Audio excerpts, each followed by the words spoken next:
Nu ko, labdien sanākušie viesi. Redzu pēdējos cilvēkus stāvam kājās, tad lūdzu ieņem labākās vietas. Ko lai saka? Labdien, godātie kolēģi, viesi un sociālās uzņēmējdarbības atbalstītāji. Priecājamies jūs šodien sveikt Rīgas pašvaldības un sociālo uzņēmēju sadarbības dialogā.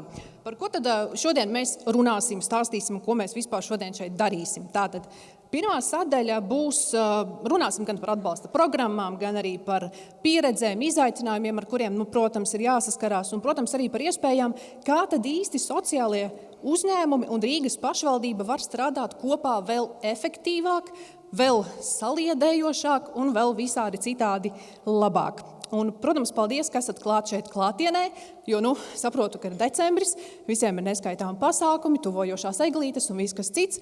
Un tieši tāpēc jāatgādina tiešām tas, ka tieši klātienes tikšanās un ir tādas efektīvākās un vērstas uz sadarbību. Un vēl vakar kolēģi man izteica tādu brīnišķīgu ideju, ka būtībā šogad šis sadarbības dialogs ir tādās kā trijās daļās varbūt saveidots.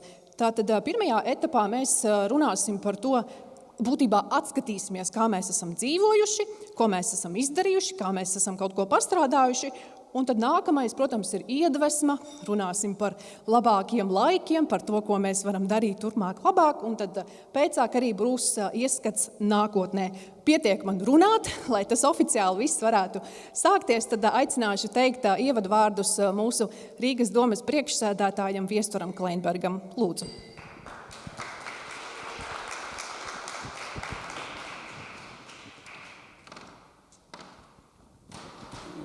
Jā, labdien! Man ir liels prieks šeit būt, un vēl lielāks prieks ir, ka es šeit redzu daudz jaunas sejas, jaunus cilvēkus, jo plus mīnus ar sociālo uzņēmēju darbību vienā vai otrā veidā es esmu bijis saistīts jau vairāk nekā 10 gadus, un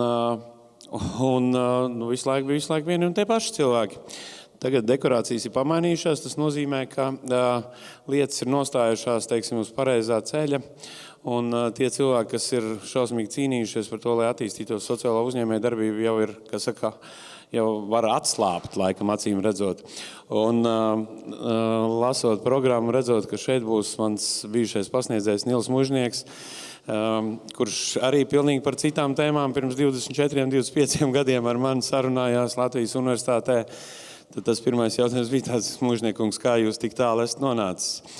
Bet, ja nopietni, tad, protams, sociālā uzņēmēja darbība ir, manuprāt, ļoti laba lieta, un, ja mēs skatāmies no kā, tad viņa ir augusi no tā, ka ir bijušas nevalstiskās organizācijas, kuras ir gadiem kompensējušas daudzas lietas, ar kurām mēs kā jauna valsts, kā valsts, kas atgūst brīvību un sākus no nulles, varbūt nespējām tikt galā ne valsts, ne pašvaldības līmenī, un nevalstiskais sektors to redzot, sāk šīs problēmas risināt.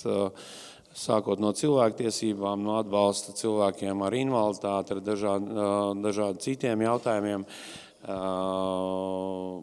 Un pakāpeniski tas pārauga arī tajā, ka tas var būt ne tikai brīvprātīgais darbs, bet tā var būt arī uzņēmējdarbība, un tā var būt arī sociālā uzņēmējdarbība. Un man ir liels prieks, ka tā saime auga, kā arī izpratne publiskajā pārvaldē un sabiedrībā kopumā auga par to, kas ir sociālā uzņēmējdarbība, ko tā dod mums gan kā individam, katram atsevišķi, gan sabiedrībai kopumā. Un es domāju, ka šādi dialogi, kā arī šodien es redzu pēc programmas, ir ļoti vērtīgi mums katram, jo bieži vien mēs varbūt par kādām lietām neaizdomājamies, nesaredzam to kā varbūt kaut kādu resursu, un varbūt arī nezinām, ka mums patiesībā blakus notiek kaut kādas lietas, par kurām mēs visu laiku domājam, ka mums vajadzētu, lai mums tāds būtu. Un tāpēc šādi dialogi ir ļoti svarīgi. Un es ļoti ceru, ka jums būs produktīvs darbs. Man žēl, ka es nevarēšu palikt līdz beigām šeit, bet es noteikti novēlu visiem ieklausīties vienam otrā, redzēt resursus gan pašvaldībai sociālos uzņēmumos, uzņēmējiem pašvaldībā un domāt, kā mēs kopīgi tos resursus, kas mums ir, varam izmantot pēc iespējas efektīvāk, lai dotu labumu gan pilsētai kopumā, gan arī līdzcilvēkiem un vēl jau vairāk tiem cilvēkiem, kuriem mēs ar sociālo uzņēmēju darbību un sociālas uzņēmēju darbības atbalstu varam palīdzēt. Tā kā vēl visiem veiksmi un produktīvu dienu. Paldies!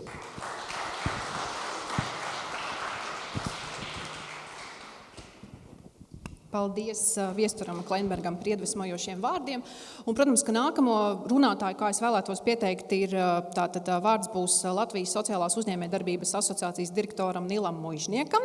Un, jāsaka gan, ka šis būtībā ir izvērties tāds kā skaists iepazīšanās pasākums, jo Muižnieka kungs vēl pirms nepilna mēneša ir kļuvis par jauno asociācijas vadītāju. Šis tāds nav gluži iepazīšanās, kā šovs saimnieks meklē sievu, bet mēs vienalga iepazīsimies. Tāpēc, protams, arī vēlos atgādināt, ka šogad Latvijas sociālās uzņēmējdarbības asociācija ir 10 gadi. Man tie rakstīts šeit viesi aplaudē.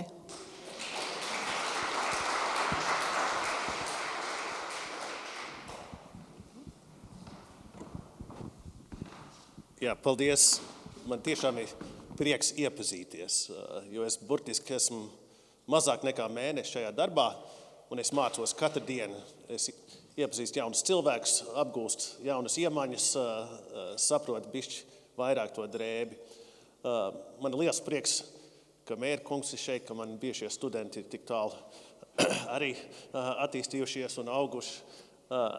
Kā es pats nonācu šeit? Es pats stāstīju, ka es uzskatu, ka sociālā uzņēmējdarbība ir ļoti perspektīva nozara.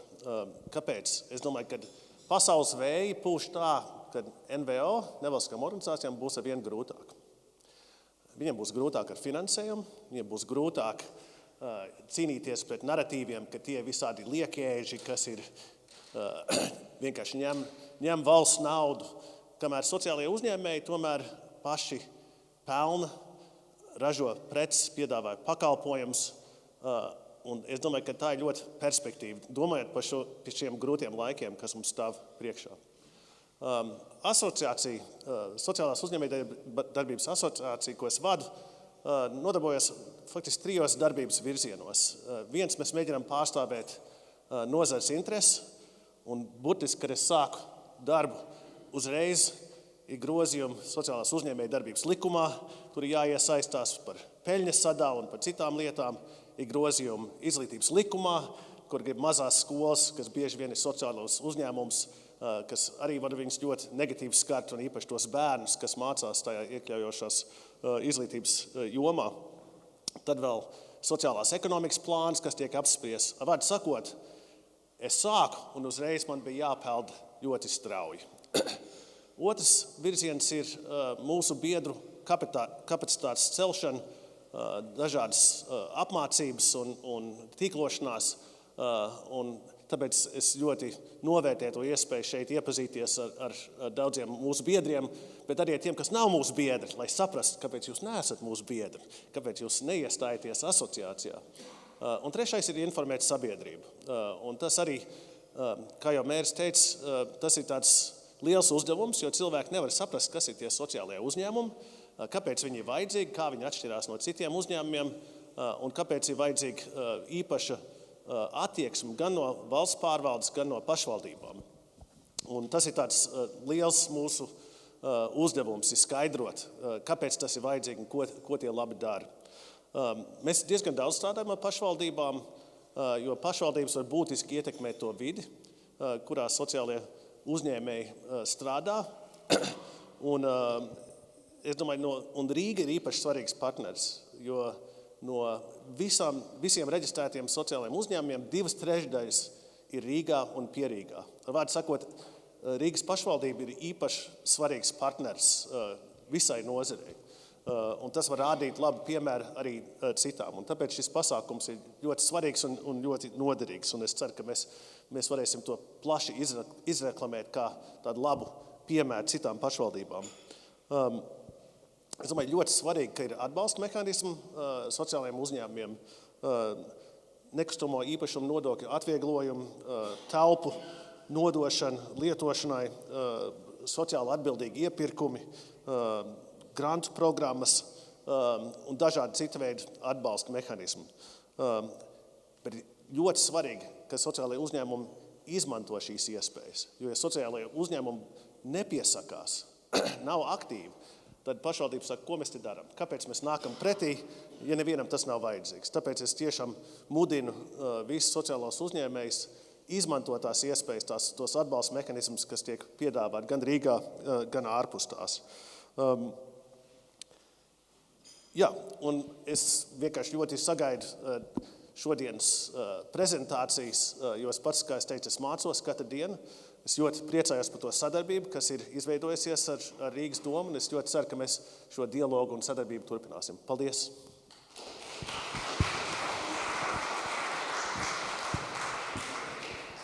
Jā, paldies par šo ieskatu un arī aktualitātēm sociālās uzņēmējdarbības jomā. Un, lai palīdzētu mužnieku kungam mācīties, pirmā prezentācija ir klāta. Tātad tagad turpinājumā sekos praktiska un ļoti gaidīta informācija par šobrīd pieejamām un arī 2026. gadā plānotajām atbalsta programmām, tāpēc aicinu kolēģus no Rīgas uzņēmēja atbalsta kontaktpunkta pastāstīt mums kaut ko. Gatavojam pierakstu kodas, zīmuļus, gaidām. Labdien, mani sauc Andris Lišmans, es esmu Rīgas uzņēmēja atbalsta kontaktpunktu vadītājs, un šis man arī ir trešais dialogs, un īstenībā vislielākais gandarījums ir par to, ka šis ir pirmais dialogs, kurā mēs varam runāt ne tikai par to, kā sadarboties, kā pašvaldība var atbalstīt, veicināt sociālā uzņēmējdarbību, bet jau reāli pastāstīt par pieejamu atbalstu, kāds ir šobrīd jau. Tātad, jā, Rīgas pašvaldībai Rīgā strādājušiem sociālajiem uzņēmumiem ir pieejams 2 finanšu programmas, atbalsta programmas. Viena ir mūsu izstrādāta programma sociālās uzņēmējdarbības veicināšanai, otrā mēs esam kā partneri, bet par visu pēc kārtas.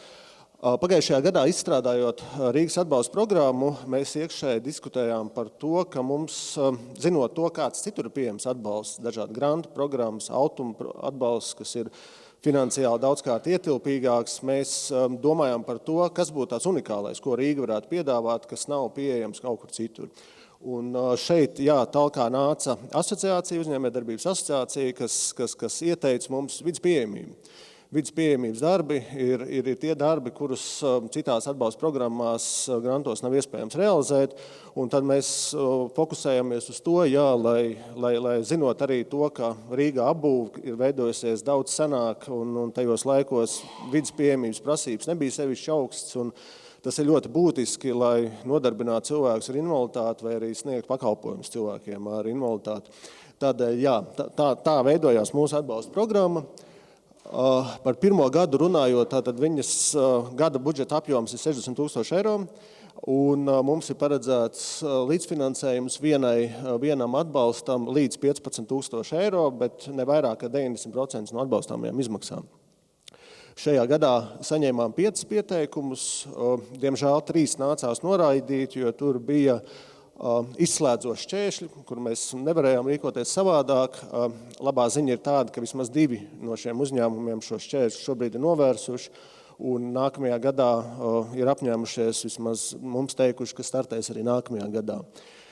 Bet ir piešķirti 2 granti, kas ir vidas pieejamības uzlabošanai SIA IW, jeb Invisible World, neredzamā pasaule, kas sniedz ļoti interesantu pakalpojumu cilvēkiem, ekskursijas tumsā, un tātad ar mūsu atbalstu tika pielāgotas darba vietas cilvēkiem ar redzes traucējumiem. Un otrs ir SIA Stikla māja, kura pārstāvji arī ir šeit, un kas pastāstīs par savu uzņēmumu, par to, kā viņiem veicās ar šo grantu, kas ir uzstādījuši, uzstāda šobrīd savās telpās risinājums kustību traucējumiem cilvēkiem.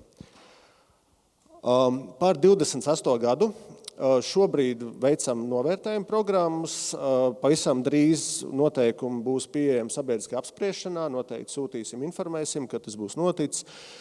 Tas mūsu sākotnējā doma ir tāda, ka mēs nākamajā gadā fokusēsimies tikai uz fiziskās vidas pieejamību. Šobrīd šajā gadā bija iespējama arī digitālās vidas pieejamības uzlabojumi, bet tad nākamajā gadā mēs koncentrējamies uz to fiziskās vidas pieejamību. Un, jā, vairs nedalām, mēs pasakām, ka jebkurš sociāls uzņēmums, kurš strādā Rīgā vai arī kurš plāno sākt strādāt Rīgā un atvērt sociālā uzņēmumu, varēs pretendēt. uz šo grantu. Jā, un šobrīd arī pilsētā pašvaldībā notiek budžeta pieņemšanas izstrādes process un ceram, ka šajā laikā iespējams varēs šīs summas palielināt, pārdalot no citām programmām, bet par to tad sīkāk vēlāk. Otra lieta, kur mēs iestājāmies šajā gadā, ir biznesa ideja atbalsta konkursa Augšup, kur mēs esam viens no dalībniekiem, ko organizē SEB banka sadarbībā ar citām pašvaldībām, kas piedāvā, pašvaldības grants ir 8000 eiro, un tad attiecīgi, cik tur pašvaldības nāk iekšā, un arī banka nāk ar savu grantu savai idejai. Šajā gadā tika saņemti 44 pieteikumi, tas ir uz pusi vairāk nekā iepriekšējā gadā, un visticamāk, ka mēs kā Rīga esam pie vainas, jo 26 no šiem pieteikumiem bija Rīgas uzņēmumi. Arī iestājoties šajā programmā, saprotot tās programmas apjomu, programmas kapacitāti, un zinot, kā teica asociācijas vadītājs, ka apmēram vairāk kā puse visi no sociālajiem uzņēmumiem ir Rīgā, mums tomēr bija uzdevums, ka mums Rīgas uzņēmumiem ir jāuzliek vēl papildus filtrs, lai mēs vienkārši nenobrucinātu konkursu komisiju ar pieteikumiem. Līdz ar ko šajā gadā mums bija filtrs, ka mēs gribējām redzēt biznesa idejas, kas ir vērstas uz bērnu un jauniešu iesaisti pasākumiem, kas ir ar invaliditāti, garīgi rakstura traucējumiem vai atkarības problēmām. Tāpēc, diemžēl, bija tā, ka starp tām 26 pieteikumiem bija ļoti lielisks biznesa idejas, bet mēs viņus bijām spiest noraidīt, jo tas neiekļāvās mūsu nogrieznī šajā gadā. Bet tāda pašvaldības grantu saņēma Sijā ierauga nedzirdēto, kuras pārstāvji arī šodien pastāstīs par savu uzņēmumu, un arī bankas grants tika arī šajā gadā Rīgas uzņēmumam Sijā Benz & Beats Baltics, sensorās un vispārējās attīstības istabas bērniem ar attīstības traucējumiem iekārtošanai, kur pārstāvji arī šobrīd ir klāt. Par nākamo gadu šobrīd vēl ļoti skaidri pateikt, es neko nevaru, jāsako līdzi informācijai. Apmēram martā tad jau šī komunikācija par šo atbalstu programmu sāksies. Tas šobrīd ir viss, bet šāds atbalsts ir pieejams. Es aicinu, kas to nav izdarījuši, pieteikties portālā uzņēmēji.riga.lv jaunumiem uzņēmējiem, tad jūs būsiet noteikti pirmie, kas saņems informāciju, kā saistošie noteikumi ir pieejami sabiedriskajai apspriešanai un ieteikt savas idejas. Paldies!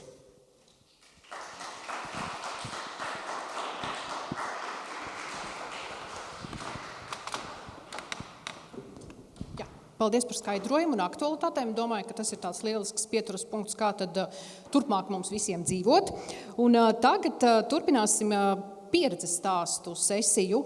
Aicinu uz skatuves Sijā Stikla māja dalīties ar savu darbību un sociālo mērķu un iesaisti vides pieejamības atbalsta programmā. Un jāsaka gan, ka pie šiem uzņēmējiem mēs vēl neesam tā kā viesojušies, jo tāds plāns mums ir jebkurā gadījumā, jo tieši septembrī mēs viesojāmies pie pirmā sociālā uzņēmēja, kas ir realizējis tātad pirmais līdzfinansējuma programmas sociālās uzņēmēja darbības veicināšanai, kā rezultātā tepat Vecrīgā, mēs neesam Vecrīgā, bet tepat Vecrīgā, ir tapusi interaktīva izstāde Sensorium. Es arī redzu, ka pārstāvis ir šeit uz vietas. Sveicināti! Izstāde ir fantastiska, fenomenāla. Ja kādam vajag un gribas asas izjūtas, noteikti iesaku apmeklēt, bet tagad vārds Stikla mājai.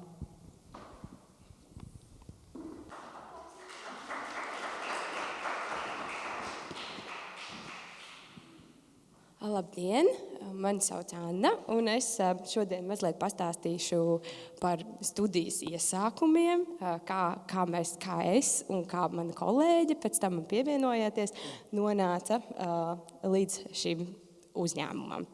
Tātad es esmu absolvējis Latvijas Mākslas akadēmiju, un 2017. gadā pēc absolvēšanas man bija sapnis par savu stikla studiju, kuras varētu dalīties pieredzē ar citiem māksliniekiem, ar visiem interesantiem par un ap stiklu, un tas būtu tā kā tāds punktiņš, neliels punktiņš Rīgas kartē, kur ir iespējams iepazīt stikla mākslu. Un šajā ceļā man pievienojās Ieva Zemīte, kas bija man pasniedzēja Mākslas akadēmijā, un uzrakstot savu pirmo biznesa plānu, Ieva noticēja, ka šī ideja ir dzīvotspējīga, un tā nu mēs šo ceļu lēnām ejam kopā. 2025. gads ir bijis notikumiem bagāts, un mēs esam pārcēlušies uz jaunām telpām, kuras iegādājāmies pateicoties Altuma atbalstam. Tā kā mēs esam sociāls uzņēmums, man vienmēr gribas nodrošināt visiem cilvēkiem pieeju, un pirms tam tas bija diezgan sarežģīti, jo tomēr bija zināmi šķēršļi, un ieraugot šo atbalsta programmu, secināju, ka ir vērts mēģināt tajā startēt, jo paralēli mūsu uzņēmē darbībai mēs sākām tātad šīs iegādātās telpas arī pilnveidot. Un ar šīs programmas palīdzību tātad mēs uzstādījām vidas pieejamībai nepieciešamos rīkus, kas būtu šis invalīdu pacēlājs, un arī pielāgojām labierīcības. Līdz ar to mūsu klienti, kas ir arī no dažādām skolām un bērni un pieaugušie ar īpašām vajadzībām, tad varēja vieglāk pie mums piekļūt, jo pirms tam tad klasiskā. Es paņemšu labo pusi, tu kreiso pusi metode, kas tā kā ļoti jauki šobrīd mēs arī saņemam komentārus, ka tas ir brīnišķīgi, ka cilvēks ir spējīgs pats pie mums nokļūt. Un pārceļoties arī tātad šīm jaunākajām telpām, mēs arī jūtam to, ka interese ir, protams, palielinājusies, un arī tātad šīs vidas pieejamības jautājums viennozīmīgi ir kā papildus tātad labums arī kā uzņēmēja darbībai, kā noteikti rosinu nākamgad tiem, kuriem ir interese tajā arī startēt. Es vēlos dot vārdu savai kolēģei, viņa izstāstīs precīzāk par to, ko un kā mēs darām, jo es esmu tas darītājs, un tad Ieva var ļoti skaisti aprakstīt šo sarežģīto procesu, ko sauc par radošo sociālo uzņēmēju darbību. Manuprāt, tā ir tā būtiskā atšķirība, ka nav viegli nodarboties ar sociālu uzņēmēju darbību, jo ir jāsasniedz abi mērķi, tātad ir nepieciešams pelnīt un ir jāsniedz atbalsts konkrētai sabiedrības grupai vai kopumā vēlamies padarīt pasauli labāk. Tad radošā sociālā uzņēmēju darbība nozīmē vēl arī to, ka mums ir ļoti svarīgi, lai šie mākslinieciskie kultūras risinājumi tiek iekļaut un lai ir iespēja māksliniekiem būt nodarbinātiem kā māksliniekiem. Kas ir izaicinājums un kur ir prieks, ka mēs varam šīs lietas salikt kopā un tiešām ieviest vēl vienu virzienu, kurā runāt par sociālo uzņēmēju darbību, kultūras daudzveidība, paplašināt šo skatījumu. Un no paša sākuma, jau sākot veidojot studiju, bija pilnīgi skaidrs, ka stikls ir tas pateicīgais materiāls, kurš ļauj to var pārstrādāt daudz reizes. Te pašā laikā ir daudz ierobežojumu, kāpēc tas netiek darīts. Un viens no šādiem ierobežojumiem ir logu stikls, kuru praktiski ļoti limitēti šobrīd var pārstrādāt. Un tad ar šo radošo māksliniecisko risinājumu un ar klientu, kā restorānu, bija iespēja, ka stikla dizaina studija sniedz pakalpojumu, māksliniecisks radošs risinājums un kolekcija, kā viena no šīm kolekcijām, kas tiek radīta restorāniem, īpaši pēc pasūtījuma, kas tiek pielāgot klientiem, krāsas, attiecīgi izmēru ziņā, dizaina ziņā, kas tad ir nepieciešams, un izmantojot šo materiālu, kuru, kā mums sacīja lielie uzņēmēji, mēs jums varētu piegādāt ar traileriem, ja jūs vien varētu tādā apjomā to visu darīt. Tas ir viens no virzieniem, kurš ir ļoti būtisks un kurš studijā tātad šita stikla otrreizē pārstrāda ar mākslinieciskiem risinājumiem. Mēs tiešām neveidojam duškabīnes, tie visi ir mākslinieciski risinājumi stiklā. Un šeit jūs varat redzēt nelielu fragmentiņu no vienas balvas izveidošanas, kas tiešām ir praktisks, uzskatāms piemērs, kā šis process notiek. Man tās nav tikai balvas, tie ir arī, kā jau minēju, restorāniem trauki, īpaši spoguļi, mākslinieciski risinājumi interjerā, visplašākajā lokā balvas, sākot no ļoti prominentiem pasākumiem, beidzot ar ļoti vērtīgiem pasākumiem, kuriem uzņēmumi atbalsta savus labākos darbiniekus vai sadarbības partneriem. Vēlās pateikt paldies. Tie visi ir klienti, kuri redz pievienoto vērtību tieši šo te māksliniecisko risinājumu otrais pārstrādātā stikla izmantošanā.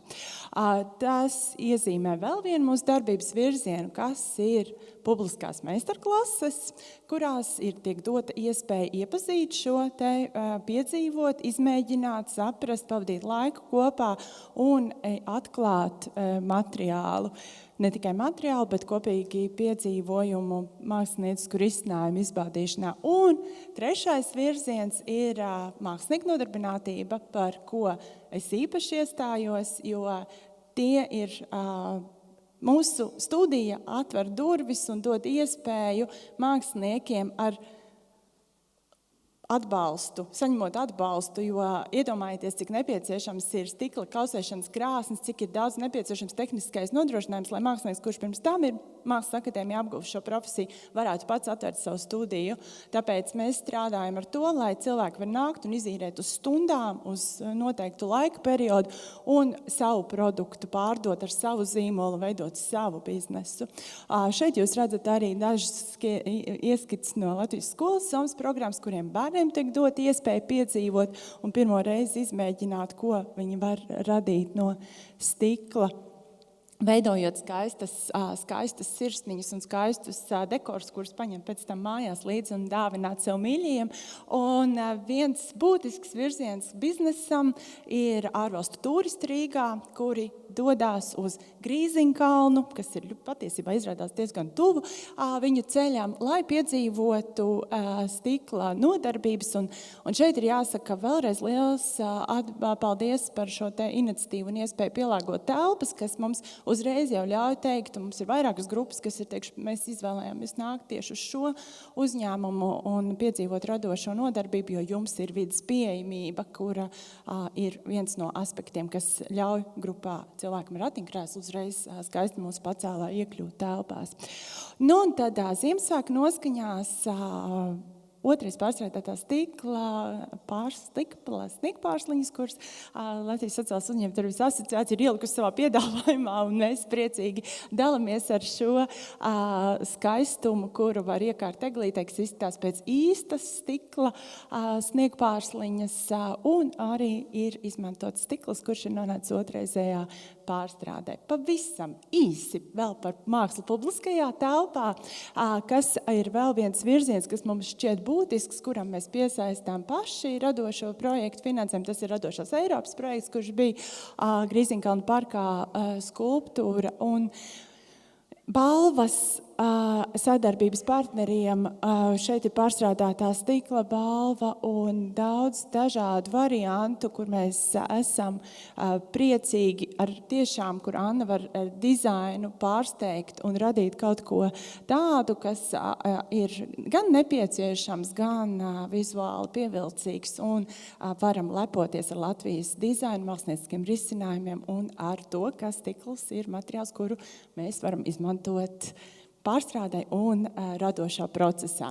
Un tad mēs gribējām pateikt sirsnīgi paldies Aijai par atbalstu visā šajā īsajā, intensīvajā laika posmā, kamēr mēs pielāgojām savas jaunās telpas ar stikla sniegpārsliņām, parādīsim ar kurām. Aijai būs šis te. Paldies!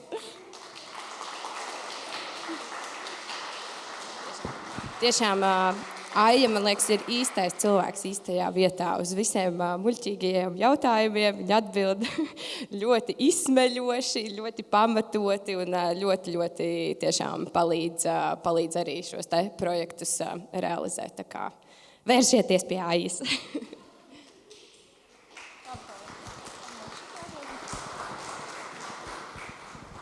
Bet šitos ņem līdzi.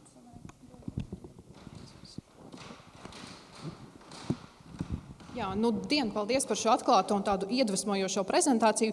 Kas man pašai varbūt aizķērās, ir tas, ka jūs minējāt, ka sociālā uzņēmē darbība tas ir grūti, bet nav jābaidās no grūtībām, jo apkārt ir brīnišķīgi cilvēki, gluži kā Aija, kas vienmēr ir gatava atbildēt uz 101 jautājumu, nakts zvaniem un visādi citādi tam līdzīgi. Bet man ir nonākusi jaunākā informācija, ka kāds vēlas nedaudz izmainīt mūsu pasākumu. Tas, diemžēl, nav Grinch, jo Ziemassvētku vēl tā kā nav gluži pie mums atnākuši, bet ņemot vērā to, ka šis ir tāds ļoti pasākumu pilns laiks un viesturam Kleinbergam ir strauji jādodas kaut kur projām, viņš lūdza, vai viņš tagad varētu teikt kādu vienu kolosālu ideju, kas viņam ir. Ja klātesošajiem nav nekas pret, Nekas nav pret? Nedzirdu? Nav nekas pret, tad droši aicināšu viesturu Kleinbergu izteikt savu ideju.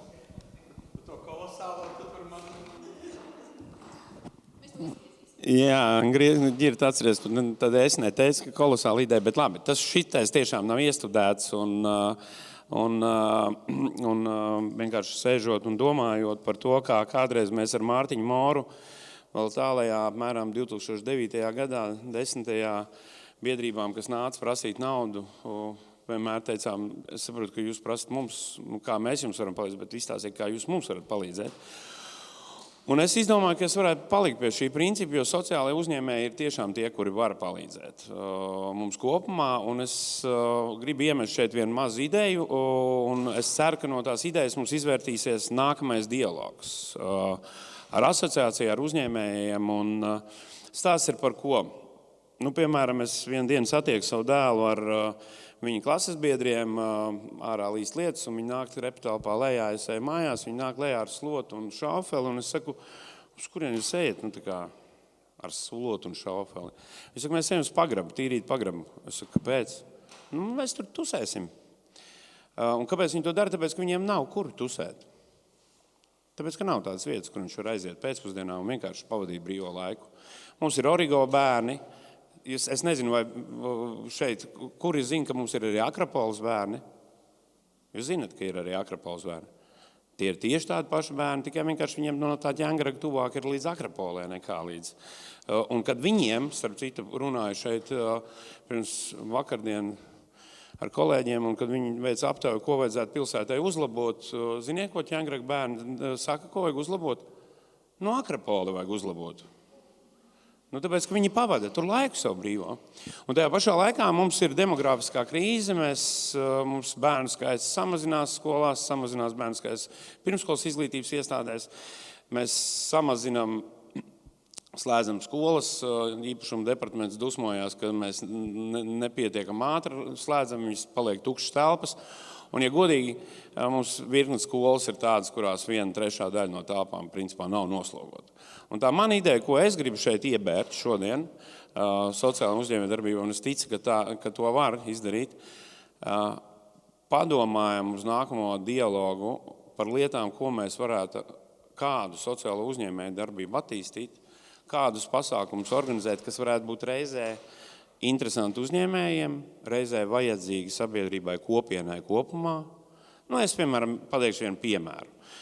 Parastā skola, kurā ir gaitenis pa vidu un nesošās sienas tikai ārējās un kolonas. Manā uzturē tur mierīgi varētu kaut kādā korpusā paņemt labi īpašumu departaments. Ir kāds? Nav, ja? Tad var mierīgi, ir tomēr nodos Vladimiram, ja? Manā uzturē mierīgi varētu paņemt izlaustās sienas, būtu liela telpa, kur varētu taisīt gan deju zāli, gan piemēram, bolderinga sienas, kur mums ir daudz cilvēku, kur grib ar šo kāpelēšanu nodarboties. Ir cilvēki, kuri gatavi samaksāt varbūt kaut kādu naudu, bet nav gatavi samaksāt tik daudz, ka viņi ir kaut kādā lielā iepirkuma centrā, kur tas maksā dārgi. Respektīvi, tas mans aicinājums ir padomāt par kaut kādām lietām, atraktīvām, interesantām, ar kuras mēs varam attīstīt šajās telpās, kas ir mums jau kopienās, jau teritorijās. Un es jau vismaz pāris skolas zinu, kuras ir gatavas atvērt savus telpas šādām idejām un laist pie sevis iekšā. Jo parasti tā problēma, ka skolas negrib sevi laist iekšā. Viņi vienmēr, kurš tur pēc tam, kurš aizslēgs durvis, kurš vaktēs vai tur satīrīs pēc tam un tā tālāk. Tad tas mans aicinājums ir padomāt par kaut kādām radošām idejām, kur varbūt gan šī uzņēmēja darbība, jo pašvaldība var iedot bezatlīdzības lietošanā telpas. Protams, visticamāk mums tur būs kaut kādas problēmas, birokrātis jāatrisina ar Jāni, kurš jau domā vaiprāts kaut kāds, ko tas Kleinbergs dara. Respektīvi, es aicinu uz dialogu, uz padomāšanu par to, kā mēs vēl varam attīstīt vidē, kas mums šobrīd, jo parasti problēma ir telpas. Un es jūtu, ka mums drīz būs stāsts par to, ka mums ir telpas, bet mēs nezinām, kā viņas aizpildīt.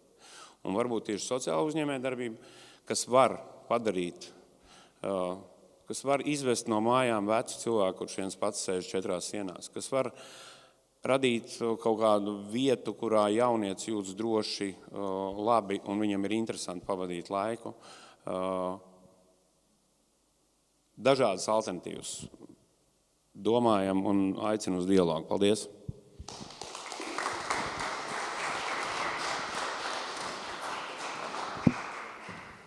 Jā, paldies viesturam Kleinbergam. Sapratu, ka ierakstā tad būs jāveic dažādas mazas izmaiņas, jāizgriež vārds kolosāli, un arī ņemot vērā Langes kunga acu skatienu, ir pašvaldībai iespējas nodot šīs bezatlīdzības telpas izmantošanā, bet tur varētu būt kaut kādi birokrātiski šķēršļi. Tomēr atgriežoties strikti pie scenārijas, aicinu nākamo runātāju. Un nākamais runātājs ir arī par dalību grantu programmā Augšup. Aicināšu sijā ieraudzīt nedzirdēto pārstāvjus. Kur jūs esat? Lūk, kur jūs esat. Laipni aicināts. Aplausi.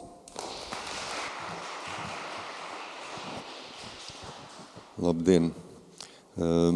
Jā, kas man bija jāspiež, lai es varētu uzlikt kaut ko? Ir kolosāli.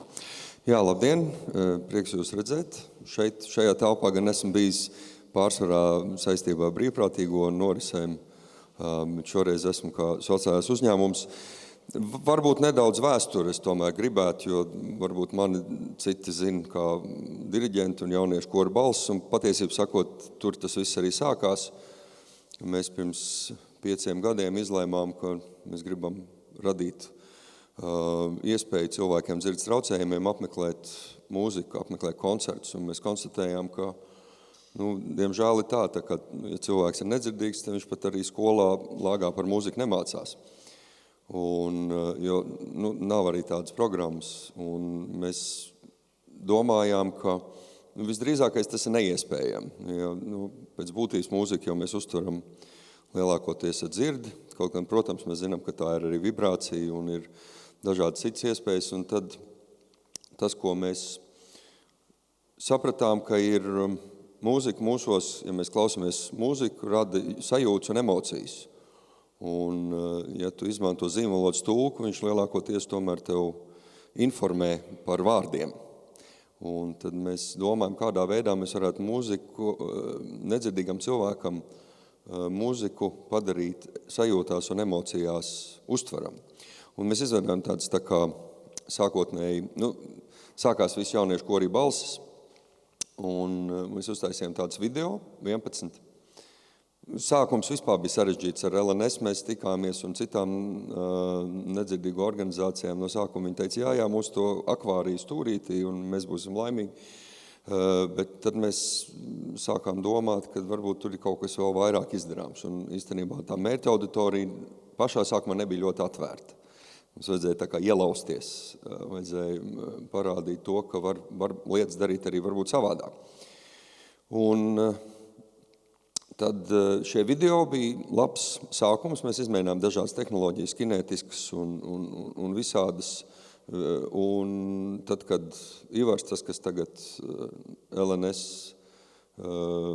priekšsēžu vietnieks, teica, ka noskatoties video, kuru viņš nedzird, viņam birst emocionāls asars, mēs sapratām, ka mēs esam uz kaut kādu pareizu viļņu.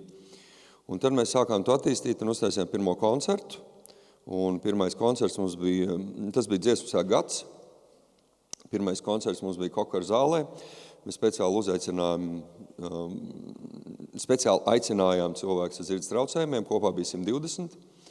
Un tā ideja bija tāda, ka uztaisīt lielu ekrānu virs kora, un vienā pusē no ekrāna, kā jūs redzat, bija zīmolots tulks, un otrā bija diriģents. Un tad atsauksme bija izcils. Mēs vienmēr pēc katra mūsu koncerta esam arī aptaujas. Starp citu, no visiem mēs nedalām, jebkurš var piedalīties tajā aptaujā, gan dzirdīgi, gan nedzirdīgi, un vienkārši vācam lēnā garā informāciju. Kādas ir atsauksmes, patīk, nepatīk, ko labāk darīt, ko savādāk.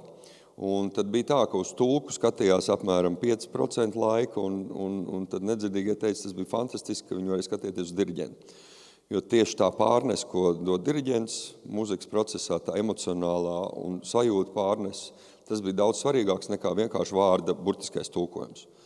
Un mūzikā vispār ir sarežģīti. Ko iesākt, ja tev ir, piemēram, skaņdarbs, kam ir 7 minūtes un ir viens vārds, piemēram, sanktus, kas nozīmē svēts. Tieši ko tulks rādīs, vienkārši parādīs svēts un stāvēs. Nē, tas ir arī pasaulē lēnām tas pārvērš par tādu, zinām mākslas veidu.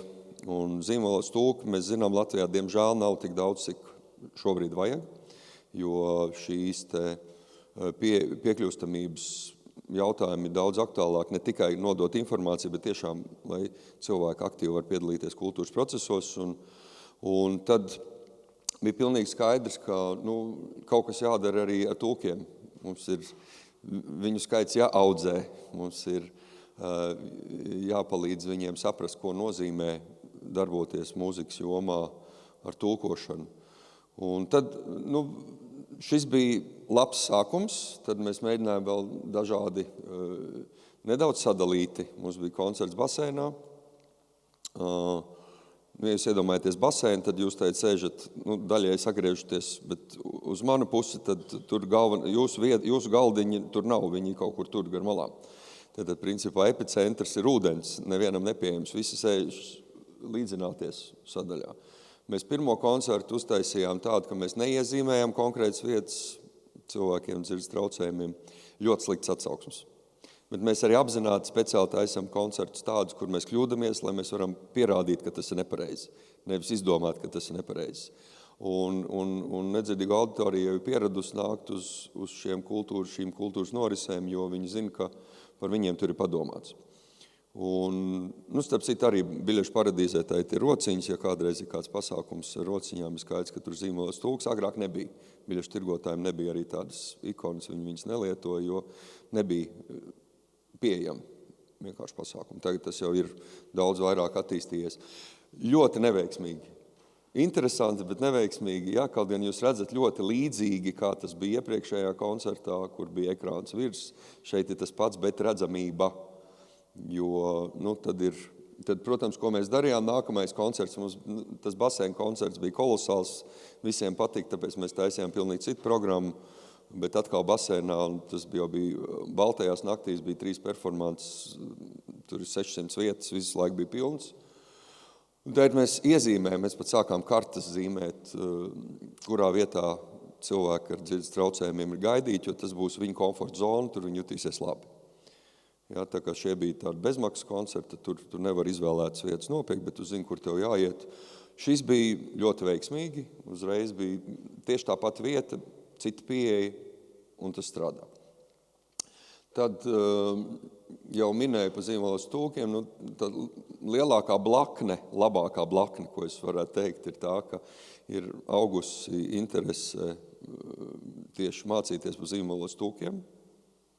Cilvēki vienkārši nāk uz mūsu koncertiem, viņi redz. Un arī dzirdīgie saka, kolosāli, es varu iemācīties zīmu valodu, jo mēs viņu apvienojam kopā ar tekstu. Un arī zīmolas tulks parasti ir nevis vienkārši kaut kur malā stūrītī, bet viņš ir integrēts scenogrāfijā.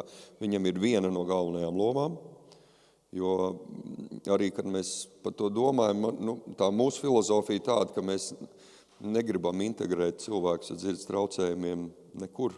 Mēs gribam integrēties tieši otrādi. Tā ir pilnīgi cita kultūra. Mēs gribam būt vienā līmenī, mums nevajag kādu pārvilku kaut kur citur. Mums vienkārši vienam otru labāk jāsaprot. Un tā ir tā mūsu galvenā filozofija, ko mēs arī gribam darīt, kad šis piekļūstamības pakalpojums kultūras norisēs ir harmonisks, integrēts un visiem saprotams, pieejams un nav kaut kāds. Piemēram, koncerti citur pasaulē ir visādas tektoniskās tur vestītes, kur, lai nedzirdīgs cilvēks, lai aiziet uz koncertu, viņam vispirms jāsaprot, ja viņam ievibrē 3. riba, tā ir viole. Ja viņam ievibrē 7, tad tas ir kontrabass. Protams, ka, ja cilvēks ir pilnīgi bez dzirdes pieredzes, viņš nekad nav dzirdējis, tanī mirklī tas jau viņam vienalga neko neizsaka, jo viņš jau nezina, ko nozīmē čēlis vai kontrabass. Bet, protams, ir cilvēki ar dzirdes pieredzi un viņiem ir pilnīgi citu uztveri. Jā, tad viņiem ir. Tāpēc ir svarīgi arī tie titri, jo cilvēkiem ar dzirdes pieredzi ir uzreiz skaidrāka sapratne, jo, diemžēl, jau arī zīmolodu nesaprot visi tiem, kam ir dzirdes traucējumi. Jā, tādi tiešām nedzirdīgi mums Latvijā vairāk kā 2000 cilvēku, un te rēķinamies arī viņu vēl ģimenes locekļi, tad mēs varam rēķināties kādi 10-15 tūkstoši. Tas nav tik liels skaits, tāpēc tas mūsu arī sociāla uzņēmuma tā jaunā lieta, ko mēs gribam piedāvāt, ir nodrošināt jebkurā pasākumā attālinātu tulku pieejamību. Mums ir sadarbība ar LMT, Tildi un Samsung, kas ir tehnoloģijām svarīgi spēlētāji, un dotā mirklī mēs arī esam tajā izstrādes procesā. Piemēram, šeit mēs varētu nodrošināt, ka šī mūsu tikšanās ir pieejama arī cilvēkiem dzirdes traucējumiem, vai arī vājdzirdīgiem ir laba izmēra redzama teksta piekļūstamība. Un tur arī mums ir daudz dažādas tehnoloģiskas novitātes, ko mēs gribam attīstīt, bet visu nevar izstāstīt dažās minūtēs. Bet es tomēr vienu maz atkāpu, ja Klemberga kungs jau ir prom, sociāla uzņēmēja darbība. Ir tā, ka mēs to sākām ar fondu, bet kāpēc mēs vispār kļuvām par sociālu uzņēmumu? Tāpēc, ka mums ir valstiski tādas limiti visādi. Ja tu esi fonds, tad tu nevar to. Ja tu esi sociāls uzņēmums, tu nevar to. Principā mums tā komanda ir tā pati. Un, piemēram, mēs tagad arī esam Eiropas projektā vienā lielā ar Igauniem un Spāņiem, un tur mēs esam kā fonds, jo tur atkal kā sociāls uzņēmums es nevaru neko izdarīt. Bet komanda ir tā pati, mēs darām tieši to pašu, bet man ir vienkārši 15 portfelīši ar dažādiem uzņēmumiem, lai es varētu darīt to lietu, ko es gribu sabiedrības labā darīt. Jā, tajā mirklī uzreiz, protams, tas nav, pašvaldība ir tā, kas to jūt visvairāk, jo pašvaldībā saplūst viss. Jā, savukārt valstiski mums tomēr tas ir nedaudz segregēts, tur kultūra, labklājība. Tanī mirklī varbūt tie lēmumi nevienmēr ir tādi, kas palīdz. Jo, labi, es esmu uzņēmīgs un es to daru. Jā. Es turu tās vairākās grāmatvedības, jo vienkārši es gribu to lietu turpināt darīt. Bet no ērtības viedokļa galīgi nav. Tas pareizākais man šķiet. Ja? Arī Altumu pieminēja, protams, kā sociāls uzņēmums es varu pretendēt Altumu, kā fonds nodibinājums es nevaru. Un atkal otrādi. Es eju uz kultūra kapitāla fondu, jo mēs tomēr kultūras jomā strādājam. Nē, tas nav mums. Es aizēju uz SIFU, tur ir kultūra. Nē, tā nav īsta līdzdalība. Kur tad lai es eju? Es nezinu. Jā, tad štancē uzņēmums un darbojies, bet, protams, mēs esam priecīgi, ka mums ir iespēja piedalīties šādā projektā. Seibu un Rīgas domas kopīgai augšu. Tas mums liels atbalsts. Mēs nodrošināsim tehnoloģijas hard sadaļu. Protams, mums tur softam pietrūkst, jo tas maksā daudz vairāk. Un tā ideja ir tāda, tulks sēž pie sevis mājās, viņš ir apmācīts nodrošināt kultūras pakalpojumu. Viņš dzird visu to, ko es runāju tēt mikrofonā, tas automātiski titrējās uz ekrānu, un tulks rāda, esot pie sevis. Tādā veidā viņš var nodrošināt daudzus pasākumus dienā. Jo, kā jau minēja Latvijai 30, mēs esam uztaisījuši pirmo semināru, kas ir jāapmāca speciāli arī zīmolots tulku. Uz to mums atnāca 24 no 30. Tas nozīmē, ka interesi ir. Bet, ja padomā, ka tagad pēkšņi visi kultūras pasākumi gribēs zīmolots tulku, kapacitātes nav, jo nav fiziski cilvēki, kas to varētu izdarīt. Tāpēc mēs regulāri taisīsim seminārus, apmācīsim tulkus, un kā notiek ar mūziku, pavisam vienkārši, es jums jau minēju, ja ir viens vārds sanktus, tad es zinu, kas ir interpretis konkrētai mūzikai, tad tas mans darbs ir tas, ka es šo 7 minūšu skaņdarbu iztulkoju tulkam ar 5 lapaspusēm vārdu, tekstu, emociju, sajūtu, jo es tulkoju to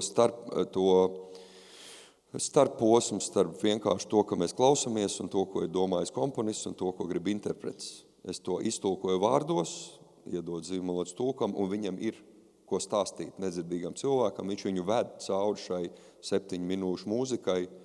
Protams, tas ir subjektīvs ceļš, jebkurā gadījumā, bet tas būs vienmēr, ja tev ir vārds un mūzika, tad, ja ir bijusi dzeja, tad komponists ir tai uzrakstījis mūziku, tas ir subjektīvi. Un mēs arī esam darījuši tā, ka mēs tagad pieņemsim, mums bija aprīlī koncerts Philip Glass Rīgas cirkā, tad jūs varat redzēt, ka tur lielākie ekrāni, kur ir 2, kuri tulks, principā redzamākajā vietā, tā, lai viņš ir pilnīgi visiem redzams, nevis kaut kur stūrītī, bet viņš ir integrēts scenogrāfijā, un tas neizskatās ne slikti, ne kaut kā, tas izstās vienkārši lieliski, un atsauksmes ir ļoti labs, tā kā nevajag nekad baidīties vairāk izcelt šos tulkus, jo viņi arvien vairāk kļūst par māksliniekiem. Mums jau tagad vismaz 5, kas ir izgājuši cauri mūsu sietam, kas tiešām to jau pasniedz kā māksliniecisku performanci. Tas ir ļoti būtiski, un man šķiet, ka tas ir pareizais ceļš, jo ar tām vestītēm tālu tu netiks, jo man negribās, ka cilvēks ar dzirdes traucējumiem sēžas konkrētajās vietās. Šajos koncertos mēs varējām pat neizdalīt vietas, jo tas tulka izmērs ir tik liels, ka cilvēks var sēdēt jebkur, jo tāds arī mūsu princips. Pirmkārt, pārraidīt sajūtas, emocijas, un otrkārt, neradīt nedzirdīgam cilvēkam kaut kādu zīmogu sajūtu atnākot uz jebkuru pasākumu. Ja? Vienkārši tu vari atnākt, piedalīties, ja kādu interesē, tas cilvēks ir dzirdīgs vai nedzirdīgs, pēc tam tu to var uzzināt, ja tas ir nepieciešams.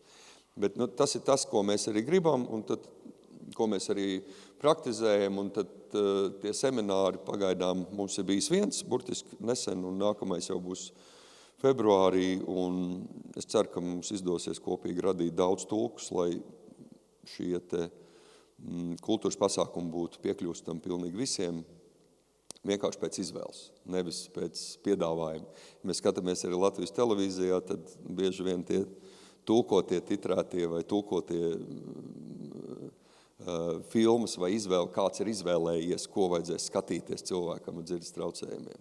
Ja, vajadzēja būt tā, ka tā ir nedzirdīga cilvēka izvēle, ko viņš grib skatīties. Nevis, ka ir kaut kāds siets, kas viņam ir izdomājis, ko viņš varētu gribēt. Ļoti daudz aizpļāpājos, man liekas, man jau laiks ir beidzies. Jā? Nē, tu man saki, es jau nezinu. Jā, tā kā mēs turpinām attīstīties, būs jau drīz arī tā iespēja jums arī izmantot šo te pakalpojumu, ko piedāvās mūsu sociālais uzņēmums.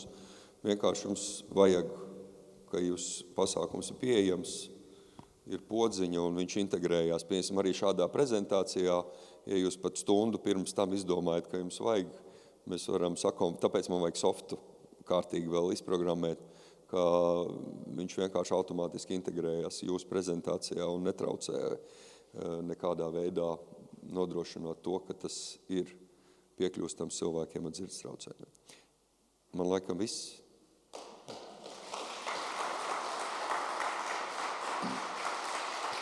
Paldies!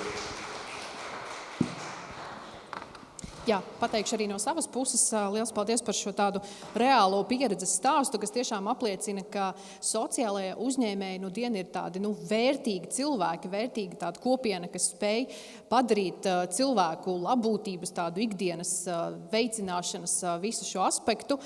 Nevis vienkārši skaisti uzrakstīt uz papīra, ka mums viss ir kārtībā, bet realitātē ir kā ir, bet tiešām ar reāliem darbiem parādīt visu apliecināt. 1, 2, 3, lēnām ieņemam savas vietas, jo mēs smagi kavējam, nezinu ko, bet smagi kavējam, iekavējam. Tīklošanās jau ir jums organiski aizgājusi, bez pieteikšanas, bez pamudinājuma, tas ir izcili, saprātīgs pasākums saprātīgiem cilvēkiem.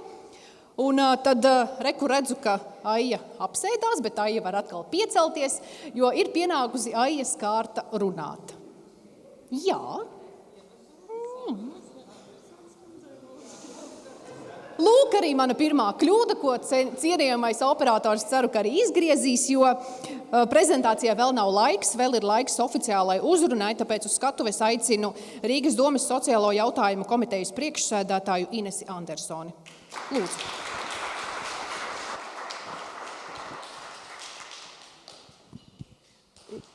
Labdien! Un ļoti liels prieks būt šeit un redzēt jūs arī tādā kuplā skaitā. Un tas nozīmē, ka sociālā uzņēmējdarbība Rīgā būs un būs vēl vairāk. Un kopā ar mūsu kolēģiem Rīgā mēs tiešām skatāmies arī šajā virzienā, kā sekmēt sociālo uzņēmēju dažādos virzienos. Īsi par manīm, es esmu sociālās komitejas vadītāja, bet savā iepriekšējā dzīvē un joprojām esmu arī uzņēmēja.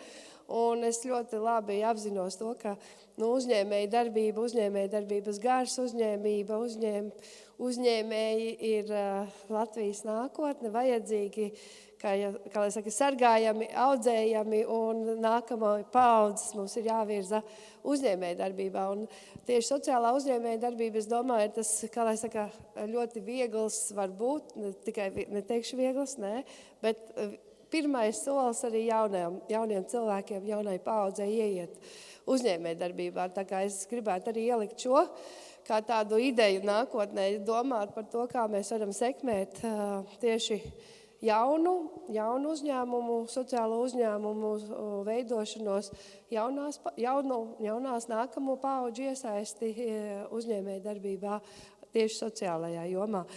Un sociālajā jomā mēs no Labklājības departamenta esam jau lieli partneri arī sociālajiem uzņēmumiem. Mūsu pakalpojums sniedz daudz sociālajie uzņēmumi, bet viņi ļoti sociāli pakalpojumi. Un šeit mums ir mērķis arī nākamajos gados paplašināt, lai mūsu sadarbība ar sociālajiem uzņēmumiem ieiet plašākā klāstā, tāpēc es pozitīvi skatos uz brokastīm, kurā tad, kā lai saka, brokastīm ne tikai, lai paēst, bet padiskutēt, kā mēs varam tematiski katru jautājumu pavirzīt uz priekšu un, kā lai saka, gan runāt par lielām lietām, gan arī individuāli meklēt risinājumus mazām lietām.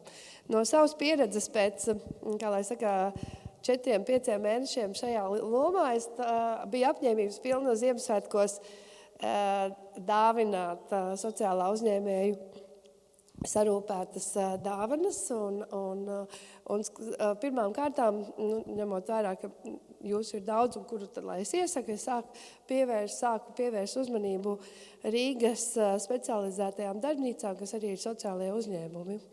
Un palūdzu atsūtīt fotogrāfijas, kāds tad ir piedāvājums. Man apņēmība, kā lai saka, izretināja no tā atsūtītā kataloga, diemžēl es varēju tikai ar 2, tā kā ar drošu sirdi virzīt tālāk saviem kolēģiem, teikt, hei, paskatieties, šeit ir kaut kas, ko varētu mēs dāvināt saviem partneriem, jo pārējā produkcija, diemžēl, lai cik mīļi un procesi bija noteikti ļoti svarīgs tiem cilvēkiem, kas to ir veidojuši, viņi nebija tādi, ko es varētu iegādāties kā korporatīvo dāvanu. Visdrīzāk viņi kādā tirdziņā varētu arī tikt pārdot, bet neesmu pārliecināta par visiem. Un otrs bija tas, kad es skatījos arī, ka fotogrāfijas un kādā veidā tie produkti tiek pasniegti. Tas nav tas, pie kā mēs esam pieraduši, kā lai saka, mūsu interneta iepirkumu visā mārketinga pasaulē. Tāpēc tā arī tāda sfēra, par ko domājat uz priekšu, ne tikai par produktu un pakalpojumu radīšanu, bet arī par viņu mārketingu un virzīšanu un kā to visu pasniegt. Un te arī man ir idejas, kā to varētu sekmēt sadarbību, veidojot ar jauniem dizaineriem, tiem, kam tas ir nepieciešams. Bet primāri mēs, kā es saku, pie sevis izlēmu, ka jāstrādā ar tiem, kas jau rada foršus produktus, kas māk par sevi stāstīt, un fokusēties uz tiem. Tā kā šajos Ziemassvētkos mēs no Rīgas domas un es no sociālās komitejas dāvināšu tikai sociālā uzņēmumā radītus produktus kā pirmo solīt, bet ceram, ka nākamgad ar Aijas un visu kolēģi lielu iesaisti mēs tiksim pie, kā lai saka, lielākiem iepirkumiem dažādās sfērās, kurās tad sociālajie uzņēmējiem nāk tālāk arī ar saviem resursiem, ar saviem cilvēkiem un ar saviem produktiem. Tā kā paldies, prieks jūs redzēt, lai jums, kā lai saka, ražīgs darbs.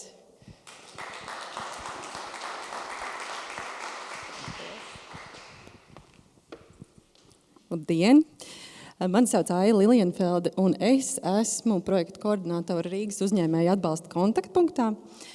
Un man ir atļaušos tādu lirisku atkāpi, ka es arī esmu bijusi Mužnieku kunga kurpēs, varētu teikt, jo uzsāku savu darbu centrā pirms nepilna pusotra gada, pirms gada septembrī, un novembrī notika pirmais manis organizētais Rīgas domas un sociālo uzņēmēju sadarbības dialogs, tā kā tiku uzreiz tādā ļoti raiba notikumu virpulī, bet man jāsaka, ka es izvilku laimīgo lozi, jo man bija tas gods strādāt ar sociālo uzņēmēju darbību. Esmu tikuši šajā ļoti raibajā un radošajā un iedvesmojošajā pasaulē. Un jāsaka, ja toreiz tieši tā mēs prezentējām programmu, kas vēl tikai bija tapšanā, un šoreiz Andri bija tas gods runāt par tiem rezultātiem, tad šogad man atkal ir tas gods runāt par kaut ko tādu, kas vēl tikai taps. Tā primārā mūsu funkcija, tātad kā Rīgas uzņēmēja atbalsta kontaktpunktam, mūsu deleģētā ir tātad būvēt šo tiltu starp uzņēmējiem un pašvaldību, un to mēs darām gan šajos te pasākumos, gan visādos meklējam citus veidus, kā mēs varētu arvien labāk uzlabot šo te komunikāciju un iepazīstināt, jo mēs jūtam, kad, teiksim, šie pasākumi, par kuriem mēs esam ļoti pateicīgi, ka jūs atbalstat un esat šeit, ir vienlīdz svarīgi kā jums, tā mums, un varbūt pat mūsu pusē, pašvaldības pusē bieži vien svarīgāk ieraudzīt jūs tik dažādus un to jūsu ļoti radošo kvalitatīvo piedāvājumu. Un tā otra mums uzticētā misija ir meklēt risinājumus, kā veicināt dažādus uzņēmējdarbības atbalsta veidus un meklēt arvien jaunus risinājumus. Un tātad mēs jau šodien runājam par grantiem. Bet tas otra lieta, kas tā gruzd, un mēs jūtam šo te vēlmi un vajadzību, ir tātad šis te sociāli atbildīgais publiskais iepirkums, ko mēs, protams, kā Rīgas uzņēmēju atbalsta kontaktpunkts skatītu kontekstā ar iepirkumos sociālo uzņēmēju prioritēšanu. Un domājot par šo konceptu un mēģinot virzīt šīs sarunas arī pašvaldībā, mēs saprotam to, ka mēs nonākam bišķiņ tādā aburtā lokā, jo mēs vēršamies pie savām institūcijām, un viņas mums saka, iedodiet mums katalogu. Tā kā, pasakiet, ko mēs varam nopirkt. Un tad mēs ejam pie sociālajiem uzņēmējiem un sakam, pastāstiet apmēram par sevi, jo Labklājības ministrijas tātad šis reģistrs ir brīnišķīgs, bet man personīgi ir ļoti grūti izlobīt, kas tad ir tas precīzi pakalpojums. Mēs esam mēģinājuši taisīt kaut kādus tādus apkopojumus, un tas nav bijis tāds ļoti sekmīgi šie te mēģinājumi. Un tātad, jā, no otrā pusē ir tas stāsts parasti, kad mēs jautājam sociālajiem uzņēmējiem, tad viņi saka, pastāstiet mums savas vajadzības, un mēs radīsim piedāvājumu. Un mēs jūtam, ka mēs ejam pa tādu bišķiņu apli. Un tieši tāpat man arī ir jāuzteic, ka mums ir ļoti brīnišķīgi sadarbības partneri, kas ir gan Sociālās uzņēmējdarbības asociācija, gan Rīgas plānošanas reģions, kas arī aktualizē sociālās uzņēmējdarbības tēmu. Un vienā no šādiem pasākumiem radās tāda doma, ka šie lielie atskaites pasākumi ir brīnišķīgi, viņi ir ļoti svētīgi, mēs varam atskatīties uz padarīto, mēs varam runāt par nākotnes iecerēm, mēs varam bišķiņ patīkloties. Bet tam nav tāda padziļināta, teiksim, pienesuma tajā, lai mēs viens otru iepazītu, lai mēs tiešām saprastu šo te piedāvājumu un pieprasījumu attiecību, lai mēs saprastu, kā strādā vieni, kā strādā otri, kas ir tās iespējas, kur mēs redzam, ka varētu būt sadarbība un kur ir varbūt kaut kādi izslēdzošie faktori, kāpēc tāda nevarētu būt. Un nonācām pie tās atziņas, ka iespējams mums būtu jārīko paralēli tādas mazākas, nišētākas tikšanās par tēmām, kurās mēs tad uzrunātu šajā jomā strādājošos sociālos uzņēmējus un arī attiecīgi piemeklētu tās mūsu struktūra vienības, kas strādā ar šo tēmu mūsu pusē, aicinātu uz kopīgām brokastīm, droši vien vairāk ideiskām kā fiziskām. Un aicinātu tad attiecīgi uzņēmējus sevi varbūt atļaut sev kādu 3 līdz 5 minūšu piču, kurā uzņēmējs noprezentē sevi, mūsu struktūra vienības izstāsta par sevi, un tad dot tieši tā šo te jau tādu kvalitatīvāku tīklošanās momentu, kas kā tāda kontaktbirža, kur mēs viens otru iepazīstam un jau runājam varbūt par kaut kādām konkrētām sadarbības iespējām.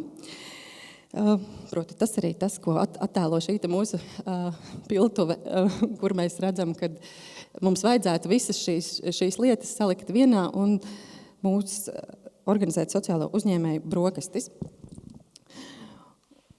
Es atvainojos. Jā, un tā doma ir tāda, ka arī šodien esam piedāvājuši šo iespēju, un noteikti tā tiks piedāvāt arī publiski, proti noskanējot šo te QR kodu, jums ir iespēja atzīmēt sevi interesējošu tēmu, un attiecīgi ierakstīt e-pasta adresi, lai tajā brīdī, ka mēs saorganizēsimies uz sociālo uzņēmēju brokstīm par noteikto tēmu, mēs noteikti neaizmirstu jūs uzrunāt. Mēs noteikti esam identificējuši kaut kādas tēmas, potenciāli, kas tās varētu būt no mūsu puses, mums tā šķiet, teiksim, labklājības sfēra, izglītība, kultūra, sports, tie saucamie saimnieciskie iepirkumi, bet mēs būsim ļoti pateicīgi arī varbūt par jūsu šo te ieteikumu, jo ļoti iespējams mēs kaut ko nezinām. Tas būs par sociālo uzņēmēju brokastīm, bet tālāk mēs saprotam, ka sociāli atbildīgs publiskais iepirkums ir tāds ļoti radošs un plūstošs koncepts, jo katrs mēs tomēr ar to saprotam kaut ko citu. Katram ir kaut kādas savas gaidas un ieceres, un tāpēc mums likās ļoti būtiski šodien publicēt jūs uz tādu kopēju paneļu diskusiju, kurā mēs esam uzrunājuši primāri tos struktūrvienību pārstāvjus, kas savulaik ir gatavojuši tātad kaut kādus informatīvos, metodiskos materiālus, kas ir aktualizējuši šo tēmu sabiedrībā. Un, tātad es aicināšu piedalīties sociālās uzņēmēju darbības asociācijas pārstāvi, labklājības ministrijas pārstāvi, iepirkuma uzraudzības biroja pārstāvi un Rīgas pašvaldības pārstāvi, Rīgas pilsētas izpildirektori, lūdzu, jūs jau varat ieņemt krēslus.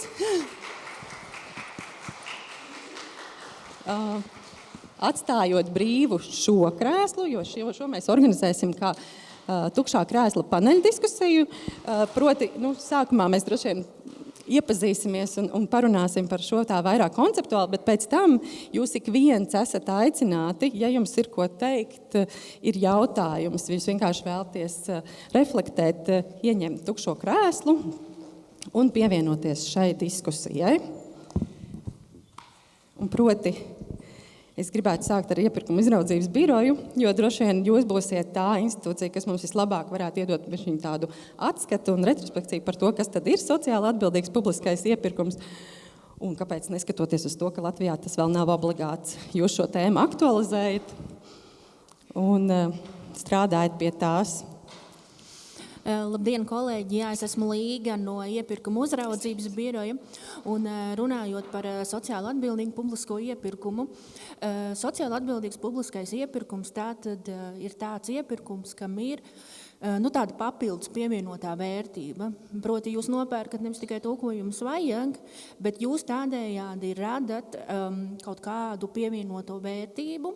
Un šajā gadījumā tā pievienotā vērtība ir tajā, ka ar šo te tiek risināta kaut kāda sabiedrībā izplatīta problēma, varbūt kaut kāda sociāla šī te problēma. Tas, laikam, ko mēs visbiežāk redzam sociāli atbildīgā publiskā iepirkumā, ka līguma izpildē tiek iesaistītas, piemēram, personas ar invaliditāti. Tas ir tāds diezgan izplatītākais tas veids. Tomēr sociāli atbildīgs publiskais iepirkums ar to vien nebeidzās. Teorētiski ir daudz dažādi veidi. Tā skaitā ir iespējas rezervēt līguma slēgšanas tiesības tātad sociālajiem uzņēmumiem vai teiksim, uzņēmumiem, kas nodarbina personas ar invaliditāti. Bet šīs iespējas mēs galīgi neizmantojam. Mēs labākajā gadījumā tiešām izmantojam tikai šo te līguma izpildē kaut kādu iesaistīto personu nodarbināšanu. Vai, teiksim, ja iepirkuma priekšmets tad pieļauj, tad kaut kādas specifiskās prasības. Bet mums Latvijā tāpēc statistikas iet diezgan slikti šajā jomā. Šī vēl ir tāda ļoti neizmantots resurss, teiksim tā. Ja, paldies, es laikam neiepazīstināju ar tevi, tā kā varbūt tomēr varētu, un tad dosim vārdu pārējiem. Pārsvars. Jā, es esmu tātad Līga no iepirkuma uzraudzības biroja. Paldies, liels. Un tad es aicināšu arī jums pastāstīt, kādēļ tad jūs kā iestāde un jūs pārstāvētā iestāde aktualizē šo jautājumu un kur jūs redzat šīs iespējas un pienesumu tieši no savas darbības perspektīvas. Līvas. Jā, labdien, mani sauc Līva. Es pārstāvu Latvijas Sociālās uzņēmējdarbības asociāciju. Es tieši domāju, no kuras puses sākt, jo šī tēma mums ir aktuāla no visām pusēm, jo asociācijas mērķis ir gan atbalstīt sociālās uzņēmējdarbības ekosistēmas veidošanu, bet ar šo atbalstu mēs vēlamies risināt dažādas sociālās problēmas un respektīvi veidot Latviju par labāku vietu, kur mēs varam dzīvot. Un sociāli atbildīgs publiskais iepirkums ir tas, kas varētu palīdzēt atbalstīt tieši tos darītājus, respektīvi iesaistīt tirgu un viņus tieši sociālā iepirkuma ietvaros, arī kā mazākus spēlētājus, arī kā apakšuzņēmējus, varbūt lielākiem šiem piegādātājiem. Tas ir atbalstīt tieši sociālos uzņēmējus, un ne tikai, tad mums izskanēja arī bažas par to, ka sociālajie uzņēmēji bieži vien nevar darboties varbūt tikai no sociālā uzņēmuma principa, bet sociāli atbildīgs publiskais iepirkums neizslēdz arī iesaistīt nevalstiskās organizācijas. Respektīvi, tas palīdz visām šīm formām, jo tas, kas mums ir svarīgi, atbalstīt sociālo uzņēmējdarbību kopumā. Un otrs ir, protams, skatoties globālāk, kā mēs varam risināt dažādas sociālās problēmas. Un, man liekas, sociāli atbildīgs publiskais iepirkums ir ļoti labs veids, kā mēs varam nošaut divus zaķus ar vienu šāvienu, respektīvi nopirkt šo pakalpojumu vai preci, kas mums ir nepieciešams, un plus padomāt no tāda stratēģiskāka varbūt redzējuma, kas ir tās lietas, ko mēs varam uzlabot vai ko mēs gribam uzlabot.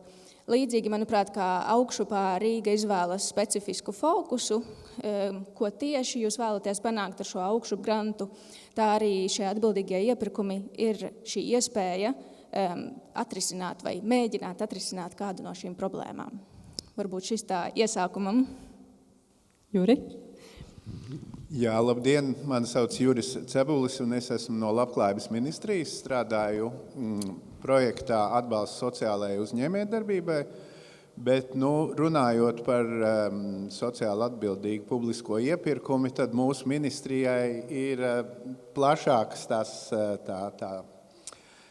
tās vēlmes un tā politika, jo plašākā nozīmē tas ir jau tas, ko Līva teica, ka pasūtītājam, pasūtot preces vai pakalpojumus, viņš var noteikt kaut kādas prasības, kas liek izpildītājiem būt sociāli atbildīgam.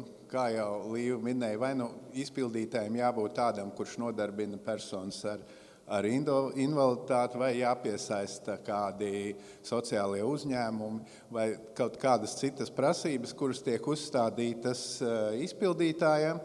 Šeit, protams, uzreiz, ja no ekonomikas viedokļa skatāmies, jebkuras šādas prasības būtībā padārdzina šo kontraktu un tam līdzīgi. Tāpēc vienmēr ļoti uzmanīgi jāpieiet šīm sociāli atbildīgām publiskajām iepirkumam, lai šīs prasības nenomāktu galveno vajadzību, kas ir nepieciešama.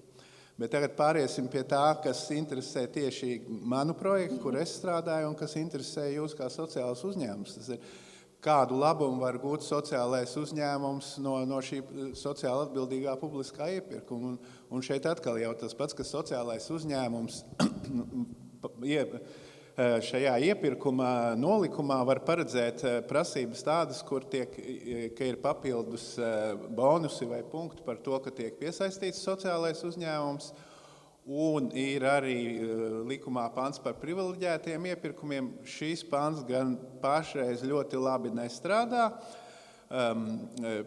Šī panta tur ir divas normas. Tā viena norma ir tāda, ka var paredzēt privileģēto iepirkumu, tātad iepirkumu, kurā piedalās tikai tādi izpildītāji, kuros 30% no visiem nodarbinātajiem ir personas ar invaliditāti. Pie tam tas notiek speciālu nodarbinātības pasākumu ietvaros. Šis praktiski diezko labi nestrādā, un pašreiz Saeimā ir grozījumi, kur šī norma tiks papildināta, kad šie izpildītāji var būt sociālie uzņēmumi, kas nodarbojas ar darba integrāciju. Un šis jau uzreiz daudz plašāks, jo mums no mūsu 270 8 uzņēmumiem 5. daļa ir sociālie uzņēmumi, kas ir darba integrācijas. Līdz ar to, ja šos grozījumus pieņems, un es nezinu, kad viņus pieņems, jo viņi pašreiz vēl ir komisijā un nav aizgājuši uz pirmo lasījumu, līdz ar to ir risks, ka šai Saeimai varbūt neizdodas, bet tas ir ārpus mūsu kontroles. Un otra daļa šai pantā ir par speciālām nozarēm, kas ir vairāk tātad veselības aprūpe, izglītība un kultūra, kur speciāliem CPV kodiem, tie ir tādi kodi, kas ir iepirkuma nozara, speciāliem CPV kodiem, arī var paredzēt, kad izpildītāji ir tikai sociālie uzņēmumi. Cik man zināms, praksē šis ne pirmais, ne otrais īpaši nestrādā. Tas otrais varētu būt arī tāpēc, ka, piemēram, šīs nozares nav tās, kur pašvaldības bieži rīko iepirkums, un it īpaši, ka tur būtu sociāli uzņēmumi daudz apakšā, jo vienmēr jau veidojot teoriju, prakses mums nav teorija, veidojot šādu iepirkumu jau pasūtītājs skatās, ka ir šādi uzņēmumi, ka šādi sociāli uzņēmumi ir, kas tur varētu piedalīties un vinnēt. Un ja mums šādu uzņēmumu nav, tad, protams, šādu iepirkumu nav. Tā kā tas, kas no manas puses ir, ka šeit droši vien vēl jāturpina strādāt pie tā, un sociālajiem uzņēmumiem jāturpina kā sektoram augt, lai ja mums ir iepirkums, lai tur būtu nevis viens tāds sociālais uzņēmums, kas piedāvā konkrētu pakalpojumu, bet lai jau būtu vairāk kā viens, lai mums veidojas šis konkurss, iepirkums kā konkurss. Paldies. Līva. Es gribēju tikai piebilst un precizēt, jo es bieži esmu dzirdējusi uzskatu, ka sociāli atbildīgs publiskais iepirkums nozīmē to, ka tur var piedalīties tikai sociālie uzņēmumi. Un tas tā nav. Tā ir iespēja piedalīties jebkuram, tikai papildus punkti tiek sniegti par kaut kādām šīm specifiskām sociālām klauzulām. Un tas nozīmē, jo es esmu dzirdējusi no sociālajiem uzņēmējiem, kas saka, ka mēs esam pārāk mazi, mēs nevaram šo piegādāt un tādā apjomā vai laika posmā. Tāpēc tā ir iespēja sadarbojoties ar citiem uzņēmumiem vai uzņēmējiem, tā kā veido šo piedāvājumu. Tas nenozīmē tikai to, ka sociālais uzņēmums var piedalīties.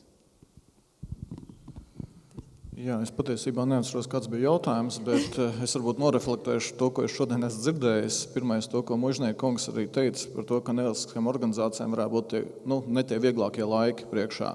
Un tas ir tas, ko mēs redzam visā pasaulē, bet zināmā mērā notiek tāda pretnostatīšana starp federālo valdību un starp pašvaldībām. Un pašvaldības ir tās, kas ir vistuvāk iedzīvotājiem, un es domāju, ka pašvaldības un nevalstiskais sektors tuvināsies. Tā ir mana prognoze. Tālāk man ir 4 ziņas, viena slikta, 3 varbūt labākas. Pirmā sliktā ziņa, es paškritiski atzīstu, ka sociālajie jautājumi un sociāla uzņēmēja darbība man kā Rīgas pilsētas izpilddirektoram nav bijusi prioritāte. Tā kā man jāsaka paldies par šādu iespēju izglītoties un paldies Rīgas apkaimju iedzīvotāju centram un tieši arī tev par manis izglītošanu. Pavisam nesen mēs bijām arī vienā tirzniecības centrā, bija pārstāvis, kur bija tātad iespēja arī tumsā apmeklēt šo ekspozīciju un piedzīvot pilnīgi kaut ko pavisam savādāku, lai saprastu, kā tas ir, kā jūtas neredzīgi cilvēki. Tā kā tas bija arī ļoti vērtīgi. Un tā, zināmā mērā, ir arī mana atbildība, un ejam tālāk tad 3 labās ziņas. Sākšu ar pirmo politisko uzstādījumu, kāds no Rīgas pašvaldības puses. Domas priekšsēdētājs Viesturs Klembergs ir ilgu laiku strādājis sociālajā jomā, līdz ar to viņam šī joma nav sveša, un arī uzstādījums ir, ka to mēs redzam arī Rīgas pilsētas budžetā, ka sociālajai jomai tiek pievērsta liela uzmanība, un mēs redzam arī Ines Andersona sociālo jautājumu komitejas priekšsēdētāja arī ļoti aktīvi iesaistās visos jautājumos, kas saistīti ar sociālajā uzņēmēju darbību. Un tajā es gribētu noņemt tev no varbūt tās pleciem vienu smagu akmeni, kur Andersons kundze teica, ka tā būs tava atbildība, lai nākamgad būtu kāda sociāli atbildīga iepirkuma. Es esmu gatavs to paņemt uz sevi. Ja? Tātad tā labā ziņa, ka mēs kā pilsēta uz to iesim, strādāsim un mēģināsim to, es teikšu tā, nevis revolūciju, bet evolūcijas ceļā to sasniegt. Jo, atkal, ko es esmu dzirdējis no sociālās jomas, ja problēma tiek nosaukta vārdā, tad jau viņa pa pusē jau ir atrisināta. Ja? Un šeit mēs runājam, saucam vārdos, un tas ir ļoti, ļoti, manuprāt, veselīgi. Otrā lieta pozitīvā, kas ir jāatzīst, ka mums arī Rīgas pašvaldībā ir kompetence. Rīgas apkaimju iedzīvotāju centrs, kas šiem jautājumiem strādā, tā kā paldies kolēģi par to, labklājības departaments un arī mūsu iepirkuma pārvalde. Ja būs kādi specifiski jautājumi par iepirkumiem, es jau uzreiz pārvirzīšu pie Vitas un Jūlijas, kas tiešām ar šiem jautājumiem māk strādāt un attiecīgi arī varēs specifiskāk atbildēt. Un trešā lieta, vēlreiz atkārtojoties, mēs iesim uz priekšu, un es domāju, pēc gada, tad, kad atkal, es saprotu, šī jau ir tradīcija, kad atkal tiksimies, mums noteikti būs ko pastāstīt, ko mēs esam izdarījuši šajā jomā, jo konteksts, jau fundamentālo kontekstu, jau es saprotu, jo ekonomikā, kas notiek, katru gadu no darba tirgus aiziet vairāk projām cilvēki Latvijā nekā pienāk klāt. Un skaidrs, ka mums ir neizmantots potenciāls. Un jo attīstītāka sabiedrība, jo vairāk mēs strādājam ar šo neizmantoto potenciālu. Un tas ir tas, ko es arī redzu šajā tikšanās reizē. Paldies! Paldies liels par brīnišķīgām ziņām. Paldies par atzinīgiem vārdiem. Un paldies principā jums visiem par to, ka jūs esat šeit un atbalstat, jo bez jums vispār šis pasākums nebūtu jēgpilns. Bet tāpat es gribētu jums teikt, ka izmantojiet iespēju, novērtējiet, jo mēs tiešām esam saņēmuši ļoti lielu atbalstu. Mums ir apmeklējis gan mērs, gan izpilddirektors, kā lai saka, gan politiskais stūrmanis, gan izpildvaras diriģents. Un liels paldies, ar viņu svētību mēs noteikti varēsim sekmīgāk virzīties, un mēs noteikti Vitu pieaicināsim droši vien jūsu pārstāvis arī uz mūsu brokastīm.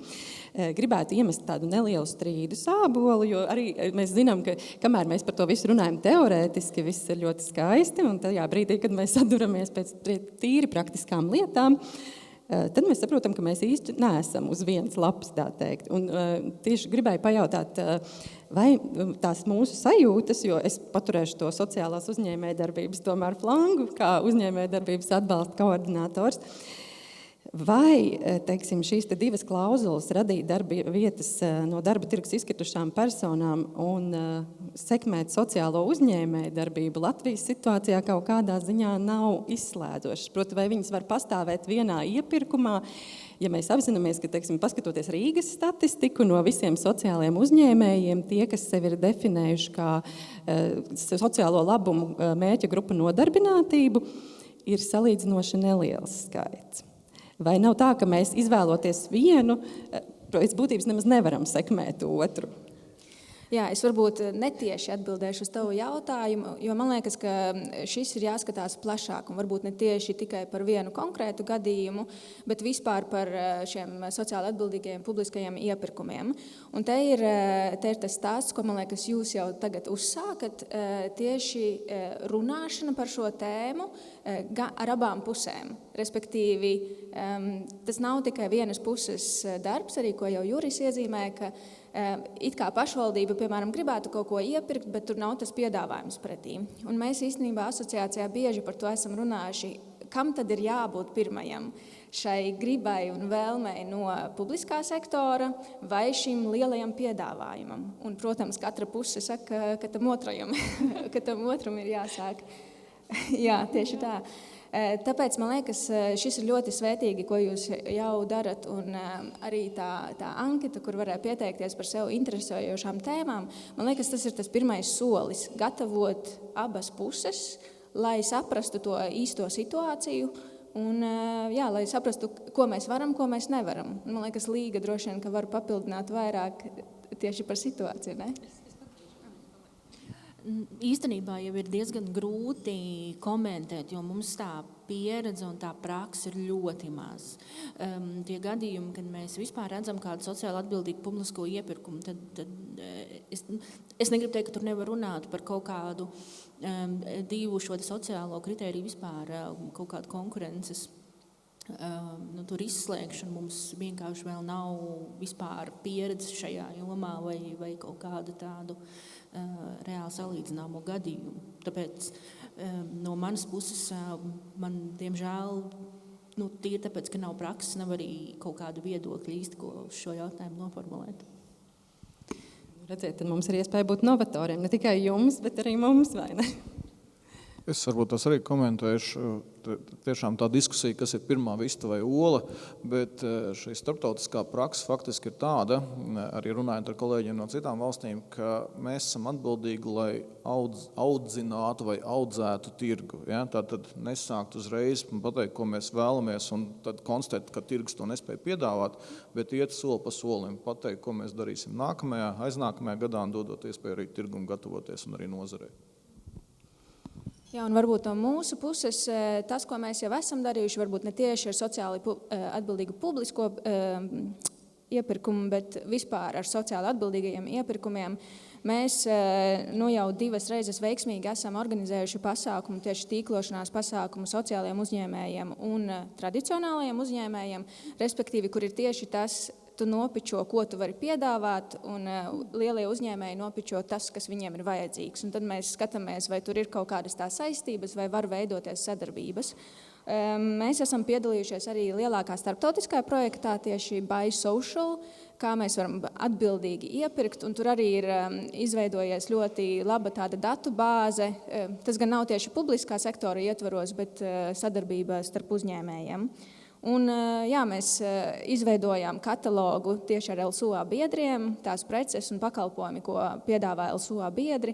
Mēs veidojam arī Ziemassvētku specifisku katalogu un arī vasaras piedāvājumu. Tā kā tās ir tās mūsu pirmie soļi, kur mēs varam atbalstīt savus biedrus un arī popularizēt šo veidu un varbūt parādīt to piedāvājumu. Brīnišķīgi, paldies! Jā, papildinot un paturpinot pie tā paša, protams, tas vissvarīgākais ir, kad abas puses runā savā starpā un pasūtītājs saprot, ko var sagaidīt no izpildītājiem potenciālajiem un arī vienlaikus arī dod mājienas, kas interesētu. Runājot par mūsu sociālo uzņēmumu reģistru, tātad mūsu ministrijas mājaslapā ir gan sociālo uzņēmumu reģistrs, tur viegli atrast, no pirmās lapas ir saite uz sociālo, un tur ir arī sociālo uzņēmumu katalogs, kas gan ir ļoti primitīvs, bet ir tātad 2 tabulas. Viena ir reģistrs, kur jūs varat redzēt, teiksim, nozares pēc NACA kodiem un statūtos norādītos mērķus, kur uzņēmumi parasti norāda, kāda ir viņu mērķi. Bet otra tabula ir katalogs, un tur ir īsi aprakstīts, ko šis uzņēmums piedāvā, vai ja tas ir jauns uzņēmums, ko plāno piedāvāt. Un, mūsu plāni ir tuvākā gada vai 2 laikā vēl piestrādāt, lai uzlabotu, jo tas katalogs ir ļoti primitīvs šobrīd, bet mēs redzam šeit iespēju uzlabojumiem. Jā, liels paldies. Un šis ir tas brīdis, kad es vēršu skatienu uz jūsu pusi, jo mēs ļoti labprāt gribētu, lai tas ir ne tikai tādā semināra veidā, bet tiešām tas būtu dialogs un varbūt kāds no sociālajiem uzņēmējiem vienkārši atnāktu izstāstīt par savām gaidām, savām ekspektācijām. Kas ir tas, kā jūs redzat sociāli atbildīgo iepirkumu, kas ir, teiksim, tas fokus, uz kuru jūs vēlētos, lai pašvaldība viņu vērstu? Teiksim, tiešām, vai tā ir nodarbinātība, vai tie ir pluspunkti par to, ka jūs esat sociālais uzņēmums kā tāds, vai kāds īpašs labums sabiedrības, ko jūs varētu sniegt? Noteikti. Reflektēt, nāciet. Jums ir jāieņem tukšais krēsls. Jā, var arī tā.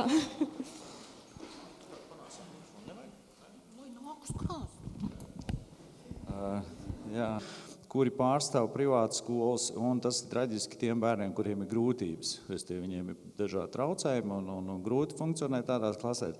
Bet tas lielais jautājums, kas arī šeit izskanēja, diezgan droši var prognozēt, ka aptuveni pēc 7 gadiem, ja šogad uzņēma pirmajās klasēs aptuveni 20,000 skolēni, tad pēc 7 gadiem tie būs tikai 11. Un tā ir tāda ļoti traģiska līkne. Ja? Un tad ir tas jautājums, vai jūs šobrīd sākat pašvaldības ietvarā par to domāt, tātad kādi ir konkrēti soļi, ko jūs plānojat saistībā ar visticamāk šo reorganizāciju, noteikti skolu slēgšanu, neizbēgamu. Jo manā redzējumā tas ir tāds savu veidu nedaudz absurds. No vienas puses ejam uz klasēm, kur ir 40 skolēni, no otras puses nebūs jau kas mācās. Un kas tad notiks? Un tas būs patiesībā ļoti liels sloks arī uz vecākiem, jo iespējams pieaugs transportēšanas izmaksas vecākiem, tāpat arī, ja tas ietekmēs sociālos uzņēmumus, kuriem ir kuri ir privātas skolas, un tās arī daudz bērnu ģimenes, tā skaitā, tad šis finanšu sloks kļūs vēl lielāks, bet varbūt tik daudz jautājumu, tas viss. Paldies. Manā izpratnē šī ir tiešām ļoti aktuāla tēma. Es nevaru apstiprināt par klasēm ar 40 bērniem. Es to nevaru apstiprināt, es pirmo reizi to dzirdu. Okay. Skaidrs, ka šobrīd pēc tās diskusijas, pēc tiem noteikumiem, kas šobrīd ir pieņemti valdībā, vislielākais izaicinājums ir privātajam sektoram, kas gribētu nodrošināt citu izmēru klases. Bet Rīgas pašvaldības rīcībā ir dati gan par visiem bērndārziem, gan par visām skolām. Mēs zinām, no kuras apkaimes, no kuras pašvaldības, konkrēti pēc tā, kur ir bērns deklarējies, vai vecāki ir deklarējušies, kurā skolā, no kurienes. Mēs redzam, pieņemsim Pļauniekos, cik daudz bērni no Bolderājas, cik daudz ir no Ropašu pašvaldības un tā tālāk un tā tālāk. Ja vēl pāris gadus apakaļ bija diskusija par to, ka Rīgā ir milzīgas rindas uz bērndārziem, tad šobrīd matemātiski skatoties, rindas vairs nav. Tas ir matemātiski skatoties skaidrs, ka ir atsevišķi apkaimes, kur ir rindas, un mēs redzam arī, kur pēc demogrāfijas, pēc iedzīvotāju skaita vēl būtu nepieciešams izbūvēt bērndārs. Bet jūs pareizi minējāt par to, ka faktiski tūlītās mums būs jādomā jau par pirmsskolas iestāžu optimizēšanu, tā es to teikšu, un tā tas ies katru gadu tālāk, pirmsskolas iestādes, sākumskola, pamatskola, vidusskola un tā tālāk. Un domas priekšsēdētājs jau sākumā arī, manuprāt, pieminēja par to, ka jau šobrīd skolās aptuveni 1/3 no telpām nav pilnībā izmantotas. Un Rīgas pašvaldība, mēs esam lielākais izglītības devējs Latvijā, mums ir vairāk kā 250 izglītības institūcijas, ēkas vēl vairāk mums ir, un skaidrs, ka mēs šo fondu optimizēsim, skatīsimies, kas mums vairāk pašvaldības funkcijām nav nepieciešams, un tad ir klasiski tikai 2 soļi. Vai nu mēs pārprofilējamies un skatāmies, kur sabiedrībai varētu tikt liederīgi izmantot šī īpašuma, vai mēs viņus atsevināsim un piedāvāsim privātajam tirgumam. Cita ceļa jau nebūs, bet skaidrs, ka mēs rīkojamies ar nodokļu maksātāju naudu, un tas a priori nozīmē meklēt iespējas, kā tērēt mazāk, kā rīkoties efektīvi. Jā, tas jautājums vairāk noteikti par to, ka būtu noteikti tāda liederīga plānošana, respektīvi saulaicīga sabiedrības informēšana. Es pieļauju domu, ka tas iespējams izsauks kaut kādā daļā sabiedrības paniku, bet tas būtu forši. Tas būtu ļoti atbalstām. Jo mēs redzam, ka tā situācija ir ļoti dinamiska. Pieņemsim, pie Rīgas pašvaldības, kā tiek atbalstīti skolotāji. Rīgā skolotāji tiek no valsts puses atbalstīti mazāk nekā pie Rīgā. Un tas nozīmē, mēs arī par šiem pedagogiem konkurējam, ne tikai ar dzīves vidi, kur mums jānodrošina faktiski šobrīd jaunā ģimene, lai viņi izvēlētos, kur viņi grib dzīvot Rīgā vai pie Rīgā. Mēs zinām, kas ir prioritāte. Darba vieta, izglītības kvalitāte un vide, publiskā ārtelpa, lai bērns var droši aiziet uz skolu. Tās ir tās lietas, kas jānodrošina pašvaldībai, lai mēs varētu konkurēt ar Pierīgas pašvaldībām. Jā, es varbūt ņemot vērā, ka ir tāda iespēja uzrunāt tādu lielu skaitu cilvēku svarīgi, tad es vienkārši gribēju jautāt, kāda ir šī situācija, tas, ko bieži novēros ar respektīvi pašvaldībām, tātad ir tāda tā kā konkurence. Ir konkurence, Omieras novadu, kas bija faktiski no robežas, tur aptuveni kā daži kilometri. Rezultātā visi vecāki, visi bērni zaudēja finansējumu, un bērns aizgāja mācīties. Bieži vien šajās privātajās skolās tiešām tādi bērni, kuriem ir nepieciešams mazākas klases, un ko izdarīja vecāki? Aptuveni 16 bērnu vecāki bija pieregistrējušies Mārupē vienistabas dzīvoklī ar visām savām ģimenēm.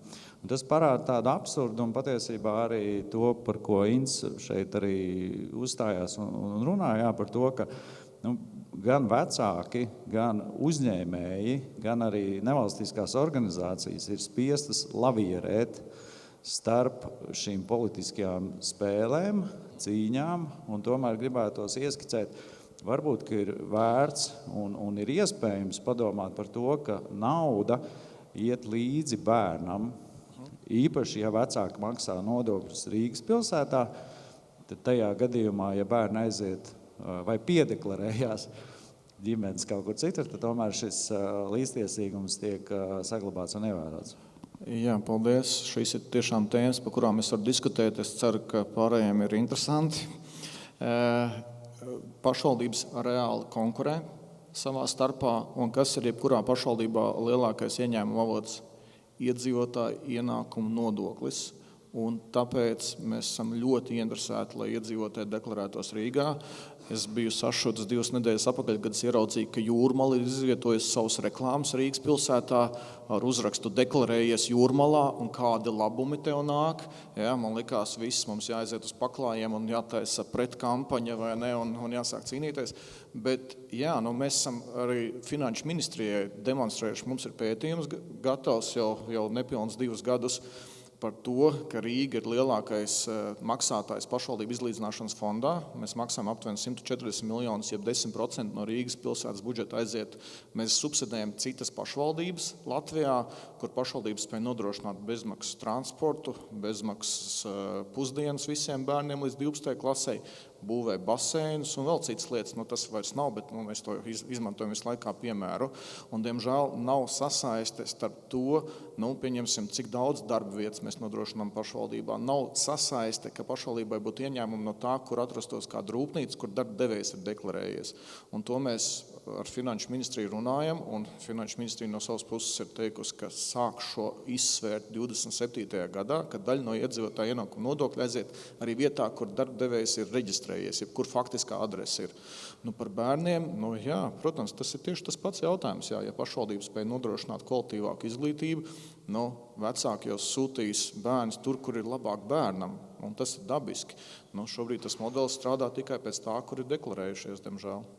Jā, un pēc būtības sanāk tāda absurda loģika. No vienas puses pašvaldība vēlas tos cilvēkus paturēt, no otras puses tiklīdz kādā citā pašvaldībā labāk nosacījumi, tā faktiski šis pats ienākuma nodoklis pāriet manā stāstā no Valmieras uz Mārupu, kas ir absolūts absurds, uz vienu dzīvokli 16 vecāku. Tas ir fakts, tā tas notiek, diemžēl. Paldies. Dosim iespēju jūsu kolēģiem.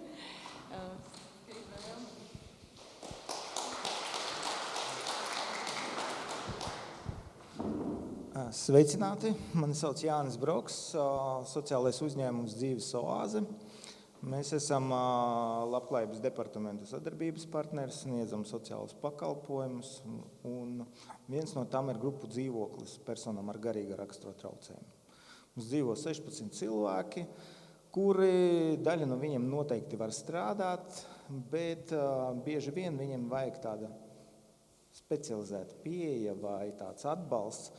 Un šeit es gribētu arī sasaistīt, ko iepriekš runāju par to, ka ir dāvaniņas, ir visādas darbnīcas, ko varētu it kā pasūtīt, bet it kā īsti neizskatās tik varbūt smuki, lai uzdāvinātu, vai tas ir forši kā padarboties, bet kā prece tā īsti neder.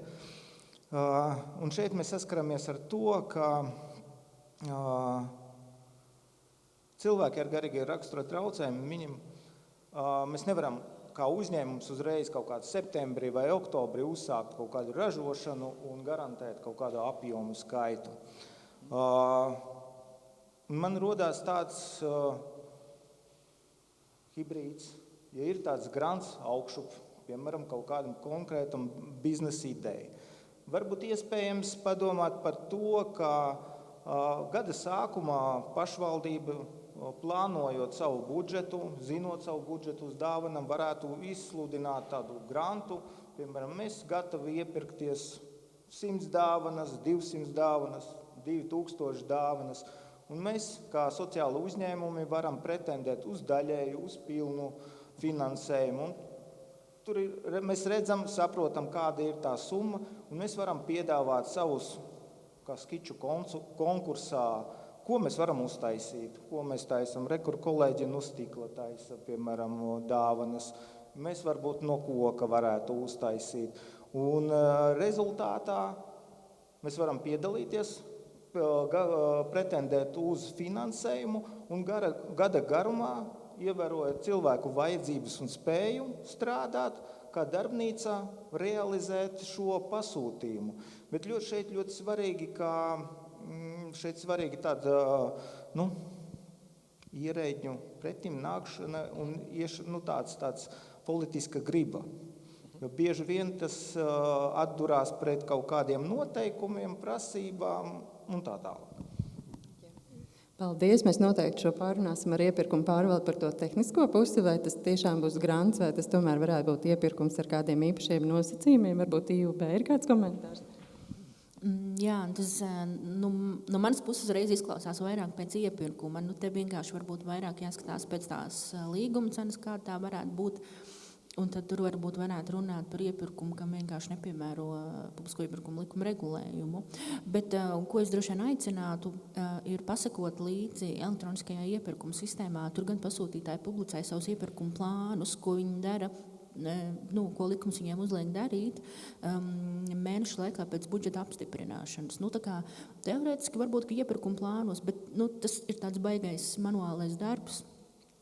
Teiksim, bet vaļā katru pasūtītāju un skatīties, vai viņa iepirkuma plānā kaut kas ir ierakstīts. Jā, un tas droši vien arī būs tāds vispārējs, visdrīzāk ieraksts Ziemassvētku dāvanas, jā, un ka viņi plāno kaut ko tādu darīt.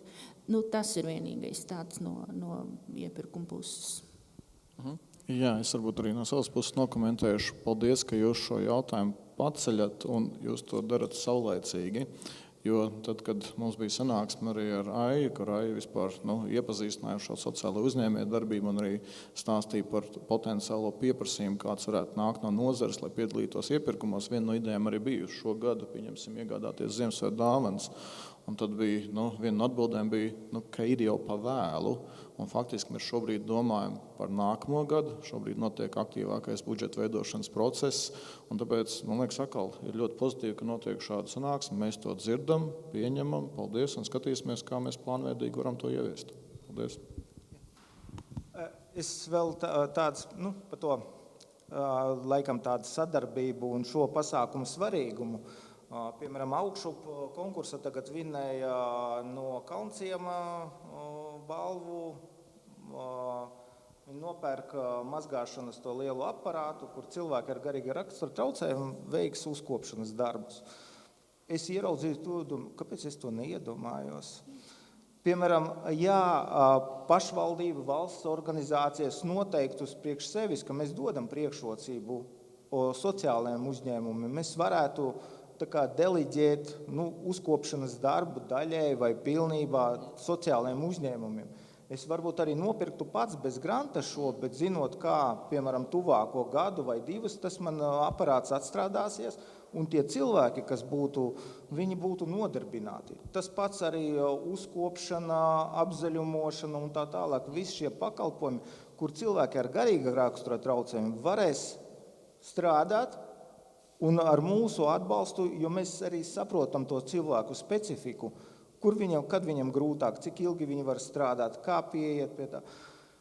Šeit ļoti svarīgi, jo pagājušo gadu šajā pasākumā es runāju, neatceros ar ko, bet ar pārstāvu vienu no Rīgas domas un teicu, īstenībā, piemēram, Rīgas parki, tā ir komercsabiedrība, mēs īstenībā nevaram uzspiest viņiem šo projektu, bet no otras puses tas ir labi, var par to runāt. Un tad tas paliek tāds gaisā, jā, šeit īstenībā mums svarīgi vairāk runāt un šīs projektus apvienot un meklēt to ceļus realizēšanu. Jo mēs gatavi, cilvēki ir, kuri gatavi strādāt, mums vajadzīgs laiks, mums vajadzīga zināšanas par to, un nevienmēr mums ir tik daudz laika un zināšanas, kurā brīdī paskatīties, jo mēs vērsti, lai mūsu klientiem būtu labi, lai viņiem nodrošinātu to ikdienas dzīvi.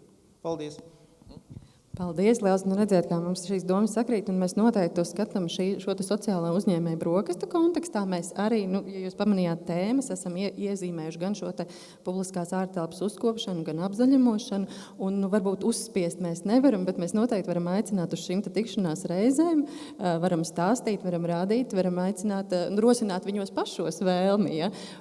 Es domāju, ka varbūt liela daļa, vienkārši no savas prakses ļaušos teikt, ka Varbūt ir liela daļa arī neziņas. Viņi vienkārši īsti nesaprot, kas ir tas, kas tiek piedāvāts. Un tāpēc ir vajadzīgs šis ciešākais kontakts, kurā tiešām ir šie piči, kur ir skaidri piemēri. Nu, redziet, jūs redzējāt 2, un cik tas jau bija iedvesmojoši. Un daudzi kafijas pauzē pienāca klāt. Un līdzīgi kā jūs pats pat teicāt, kāpēc es par to neiedomājos, vai ne? Un es domāju, ka tas ir šo tādu nišētāku, tuvāku tikšanos jautājums. Paldies, liels! Jā, un man liekas, ka šeit arī tiešām jāuzsver šī atbildība no abām pusēm, jo viens, Jāni, tu jau zini, ko tu vēl varētu izdarīt, par ko varbūt pašvaldība nemaz nav iedomājusies. Tāpēc man liekas, ir labi saprast tās vajadzības vai vēlmes no abām pusēm. Un man bija lieliski iespēja būt Beļģijā, Flāmu Brabantes reģionā, tieši ar Rīgas plānošanas reģionu. Projekta ietvaros mēs aizbraucām apskatīties labās prakses piemērus, un tur šis reģions tiešām mēģina visu iepirkt sociāli atbildīgi. Arī visi apzaļumošanas tie pakalpojumi tiek nodrošināti starp sociālajiem uzņēmumiem un tā tālāk. Un, kad es jautāju viņiem, kāpēc viņi to dara, viņi īsti nesaprata to manu jautājumu, jo tas viņiem bija, viņi apzinās to sociālo ietekmi, to tālāko ilgtermiņa sociālo ietekmi, ka respektīvi nodarbinot dažādas mērķa grupas, varbūt tās, kurām nav tik viegli atrast darbu vai sniedzot iespēju šādiem sociālajiem uzņēmumiem piedalīties iepirkumos, viņi ietaupa līdzekļus, ko vēlāk kaut kad ilgtermiņā viņiem būtu jāizmanto. Tā kā, man liekas, tas ir arī tas skaidrošanas darbs, arī ko to minēja, ka varbūt tas nav zināms vēl. Jā, un vai es atļaušos papildināt Līvu, mēs arī domājam, ka jebkuram uzņēmumam ir svarīga viņa seja, un tas noteikti iedod ļoti lielu pienesumu šīs sociāli atbildīgā iepirkuma klauzula. Jā, pievienosieties, prieks. Vēzāns Edmunds, labdien! Esmu no sociālā uzņēmuma Vēzāna Deju skola. Un, pamatdarbība ir deju nodarbība organizēšana, bet ar Labklājības ministrijas palīdzību mēs daļai veicam arī tādu dienas centra funkciju. Un kā šodien tika pieminēts tie origo bērni, kam nav kur tusēt, un Akropolis bērni.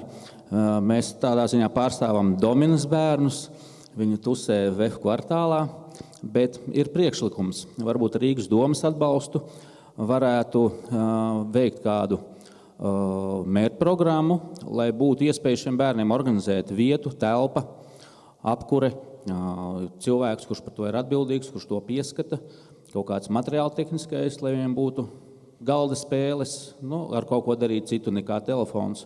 Un varbūt šī ir tā vieta un reize, kur varētu papildināt to pieprasījumu, ko mēs šodien runājām, un kaut ko tādu nākošajās programmās piedāvāt. Es domāju, es būtu viens no tiem, kas pieteiktos, jo ērti ir tām organizācijām, kas jau kaut ko dara. Viņiem ir resursi telpa, resursi ir cilvēki, un ja ir papildus kaut kāds finansējums, to varētu vienkārši palielināt. Arī mums deju skola darbojās no 2-3, bet to varētu darīt ātrāk, agrāk, un papildus cilvēki vai papildus telpa, un to lauciņu varētu nosegt. Es nezinu, kur varētu iesniegt priekšlikumus. Es jau sāku rakstīt e-pastu, bet tad man iedeva mikrofonu. Jūs noteikti varat priekšlikumus sūtīt mums Rīgas uzņēmēju atbalsta kontaktpunktam. Tur arī ir mūsu visa kontakta informācija. Un, ja mums pašiem nebūs atbildes, mēs noteikti viņu meklēsim kopā ar jums. Paldies jums liels. Jā, droši.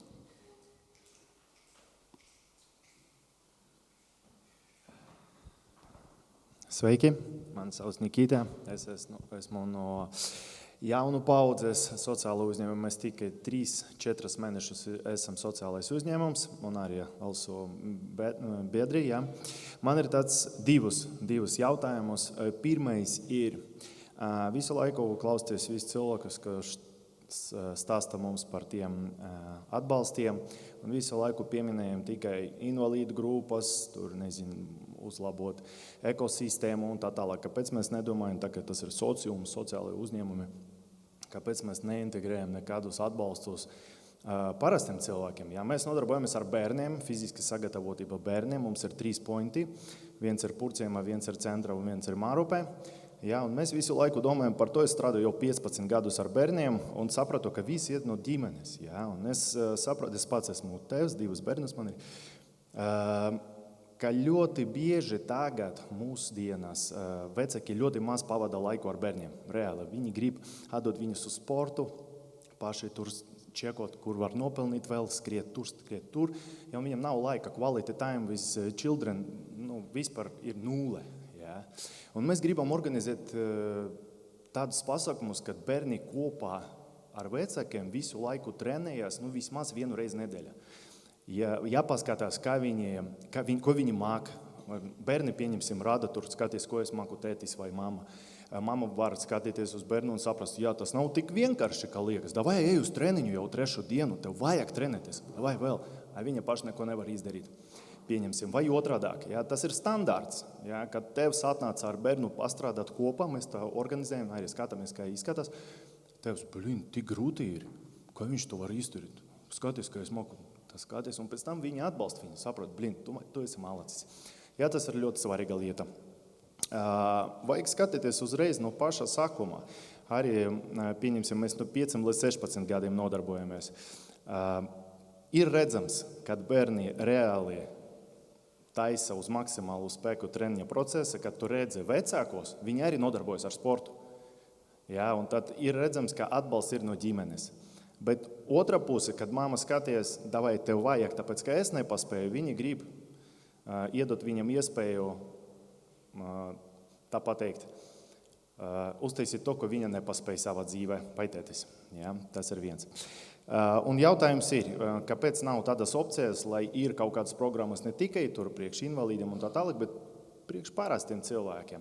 Protams, varu uzreiz uz otro jautājumu, tas ir Rīgas domas finansēšanas konkursi. Bet problēma ir tā, ka tur var piedalīties tikai nodibinājumi vai biedrībās. Mēs esam sociālais uzņēmums, mēs nevaram tur piedalīties. Pieņemsim, tad man jāatver vēl vienu nodibinājumu, tad viņu sakrustot un tad piedalīties tur, pēc tam no turieni ar atbalstu uz savu sociālo uzņēmumu un tā tālāk. Kāpēc mēs esam vienā uzņēmuma struktūra, mums nav sadalas peļņa, tāpat kā nodibinājuma. Kāpēc neatvērt iespēju sociālai uzņēmumam piedalīties arī tās finansēšanas konkurss, kas ir IKSD un tā tālāk. Vot tāds jautājums. Jā, paldies. Es varbūt tās mēģināšu tad sākot no otrā jautājuma. Man patīk arī Tetrovs kungs arī teica, ka viņam tad dažādos apstākļos nākās operēt ar kādu no uzņēmumiem. Īsti atbild, es nezinu, bet paldies, ka jūs runājat, paldies, ka jūs to pasakat. Ja, tas mums dod iespēju no savas puses uzdot jautājumu arī atbildīgiem, un viens no mūsu mērķiem ir mazināt birokrātiju, jo tas izklausās pēc bezjēdzīgas birokrātijas. Un attiecībā par pirmo jautājumu par to, ka tātad pieprasījums arī tātad pēc vecākiem ar bērniem, lai kopā pavadītu laiku, viens no Rīgas pilsētas mērķiem ir panākt to, ka Rīgā esošie iedzīvotāji dzīvo ar katru gadu vairāk veselīgi nodzīvotos gadus. Un, protams, ka tas viss sākas no bērnības.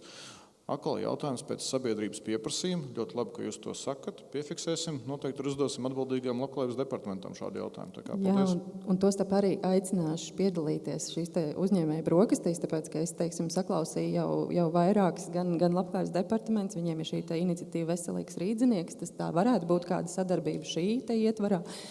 Tāpat arī, jūs jau pieminējāt IKSD, varbūt ne finansēšanas konkurss, varbūt arī tas ir kaut kāda veida iepirkums. Tā kā aicinam piedalīties un runāt vienkārši par šīm te jūsu vēlmēm, viņu iespējām un meklēt šos sadarbības risinājumus. Paldies! Jā, un es varbūt tas arī no savas puses vēl paust tikai prieku par to, ka jūs sakat. Tā ir mūsu faktiski lielākā laime, ja iedzīvotāji, uzņēmēji ir aktīvi un saka, ko viņi vēlas. Tā kā paldies par to! Jā, es vēl tikai gribēju piebilst arī par šīm dažādām formām un iespēju piedalīties dažādos projektu uzsaukumos vai finansēšanās iespējas, ka mēs arī strādājam ar šiem finansētājiem, un mēs redzam arī, ka ir mainījušies, vai nu tās ir dažādas pašvaldības, kas pievieno ne tikai, piemēram, nevalstiskais sektors var piedalīties tajā uzsaukumā, bet arī sociālajie uzņēmumi, jo tas ir tās specifisks status, kur mēs varam sekot līdzi, ko šie uzņēmumi dara, kur viņi iegulda šo peļņu atpakaļ savā sociālajā ietekmē, tāpēc, jā, tā, man liekas, ir lieliska iespēja pievienot arī sociālos uzņēmumus. Es pavēršu to lādu, teikšu, ka mūsu iekšienē ir bijusi diskusija par iespēju sociālajiem uzņēmējiem pretendēt arī uz NVO paredzēto līdzfinansējumu. Mēs viņu turpināsim iekšā, un tad, kad mēs būsim gatavi nākt ar kādu paziņojumu, droši vien, kad nekavēsimies to darīt. Ja mums vairāk nav runātāji no zāles, es baidos atkal salauzt, bet es atļaušos pamēģināt pārslēgt nākamo slaidu un redzēt. Mans prognozes bija... Jā, bet atgriežot mūs pie sociāli atbildīga publiskā iepirkuma, es tikai gribēju atsaukties uz šo te, tas nav manis gatavot materiāls, tas ir Providus atzīmētā labā prakse sociāli atbildīgā publiska iepirkuma virzībā, un proti gribēju tikai atzīmēt, ka tātad šie soļi, kas paredz, ka ir jābūt politikas dokumentam, ar to mums problēma nav. Mums ir Rīgas attīstības programmā veselās 2 prioritātēs. Mēs esam apņēmušies gan veikt sociāli atbildīgu publisko iepirkumu, gan veicināt sociālo uzņēmēju darbību un arī no darba tirgus izkritušu personu nodarbinātību. Tā kā mums ar dokumentiem mums viss ir kārtībā. Proti, publiski iepirkumu veicējs pirms tam informē tirgus dalībnieks. Nu, mēs ceram, ka mēs esam iesākuši sildīt šo augsni šodien un turpināsim to arī šajās mūsu tikšanās reizēs un iespējams arī vēl kādos citos formātos. Un apzina tirgus iespējas un sociālos partnerus, nu tātad arī cerīgi skatāmies uz nākamo gadu un šīm te brokastīm, un tad tas sapī izsludināšanas solis jau ir tas pats pēdējais, līdz kuram mēs ļoti ceram, ka mēs visi kopā nonāksim. Pieminot arī to vēl, ko Jānis Langa uzsver, mēs esam īstenībā ļoti labā brīdī, jo tajā brīdī, kad mēs uzsākām sarunu par to, ka mums vajadzētu veikt sociāli atbildīgus publiskos iepirkumus, tad bija tāds vaids no mūsu iepirkuma pārvaldes puses, kad mēs pat esam noslēguši lielos iepirkumus. Tā kā tas nozīmē, ka tur 2 gadu periodā līdz 3 mums nav, teiksim, uz suvenīriem vai kaut ko paredzēts iepirkums. Un tieši mēs jutāmies atviegloti, jo principā tas ir tas laiks, kas mums ir vajadzīgs visiem tieši tā, lai vienotos par tiem nosacījumiem, lai nokomunicētu, ka būs šāds te pieprasījums, lai sociālais uzņēmējs var sagatavot šo te savu piedāvājumu. Tā kā mēs esam ļoti labā brīdī, lai par to runātu. Un tad noslēgšu ar to, ka un es zinām visi, ka labs piemērs ir lipīgs, un mēs ceram, ka mums izdosies labs piemērs, un mēs caur to pavilksim līdzi arī citas, gan piedāvājumu, gan pieprasījumu. Un paldies jums visiem, kas bijāt šodien klātesoši, jo tas mums nozīmē ļoti daudz, jo bez jums nebūtu šī pasākuma, un kamēr jūs nāksiet uz šiem te dialogiem un atbalstīsiet un piedalīsieties un nāksiet un stāstīsiet par savām vajadzībām, lai tā nav tikai aija, kas iet un saka, ka mums vajadzētu tā vai šādi, tikmēr šie pasākumi būs jēgpilni un viņiem būs jēga notikt. Tā kā atgriežoties pie tā, ko Līva teica par abu pušu atbildību un iesaisti, un paldies jums visiem, kas bijāt šeit un atvēlējāt mums sev laiku. Paldies!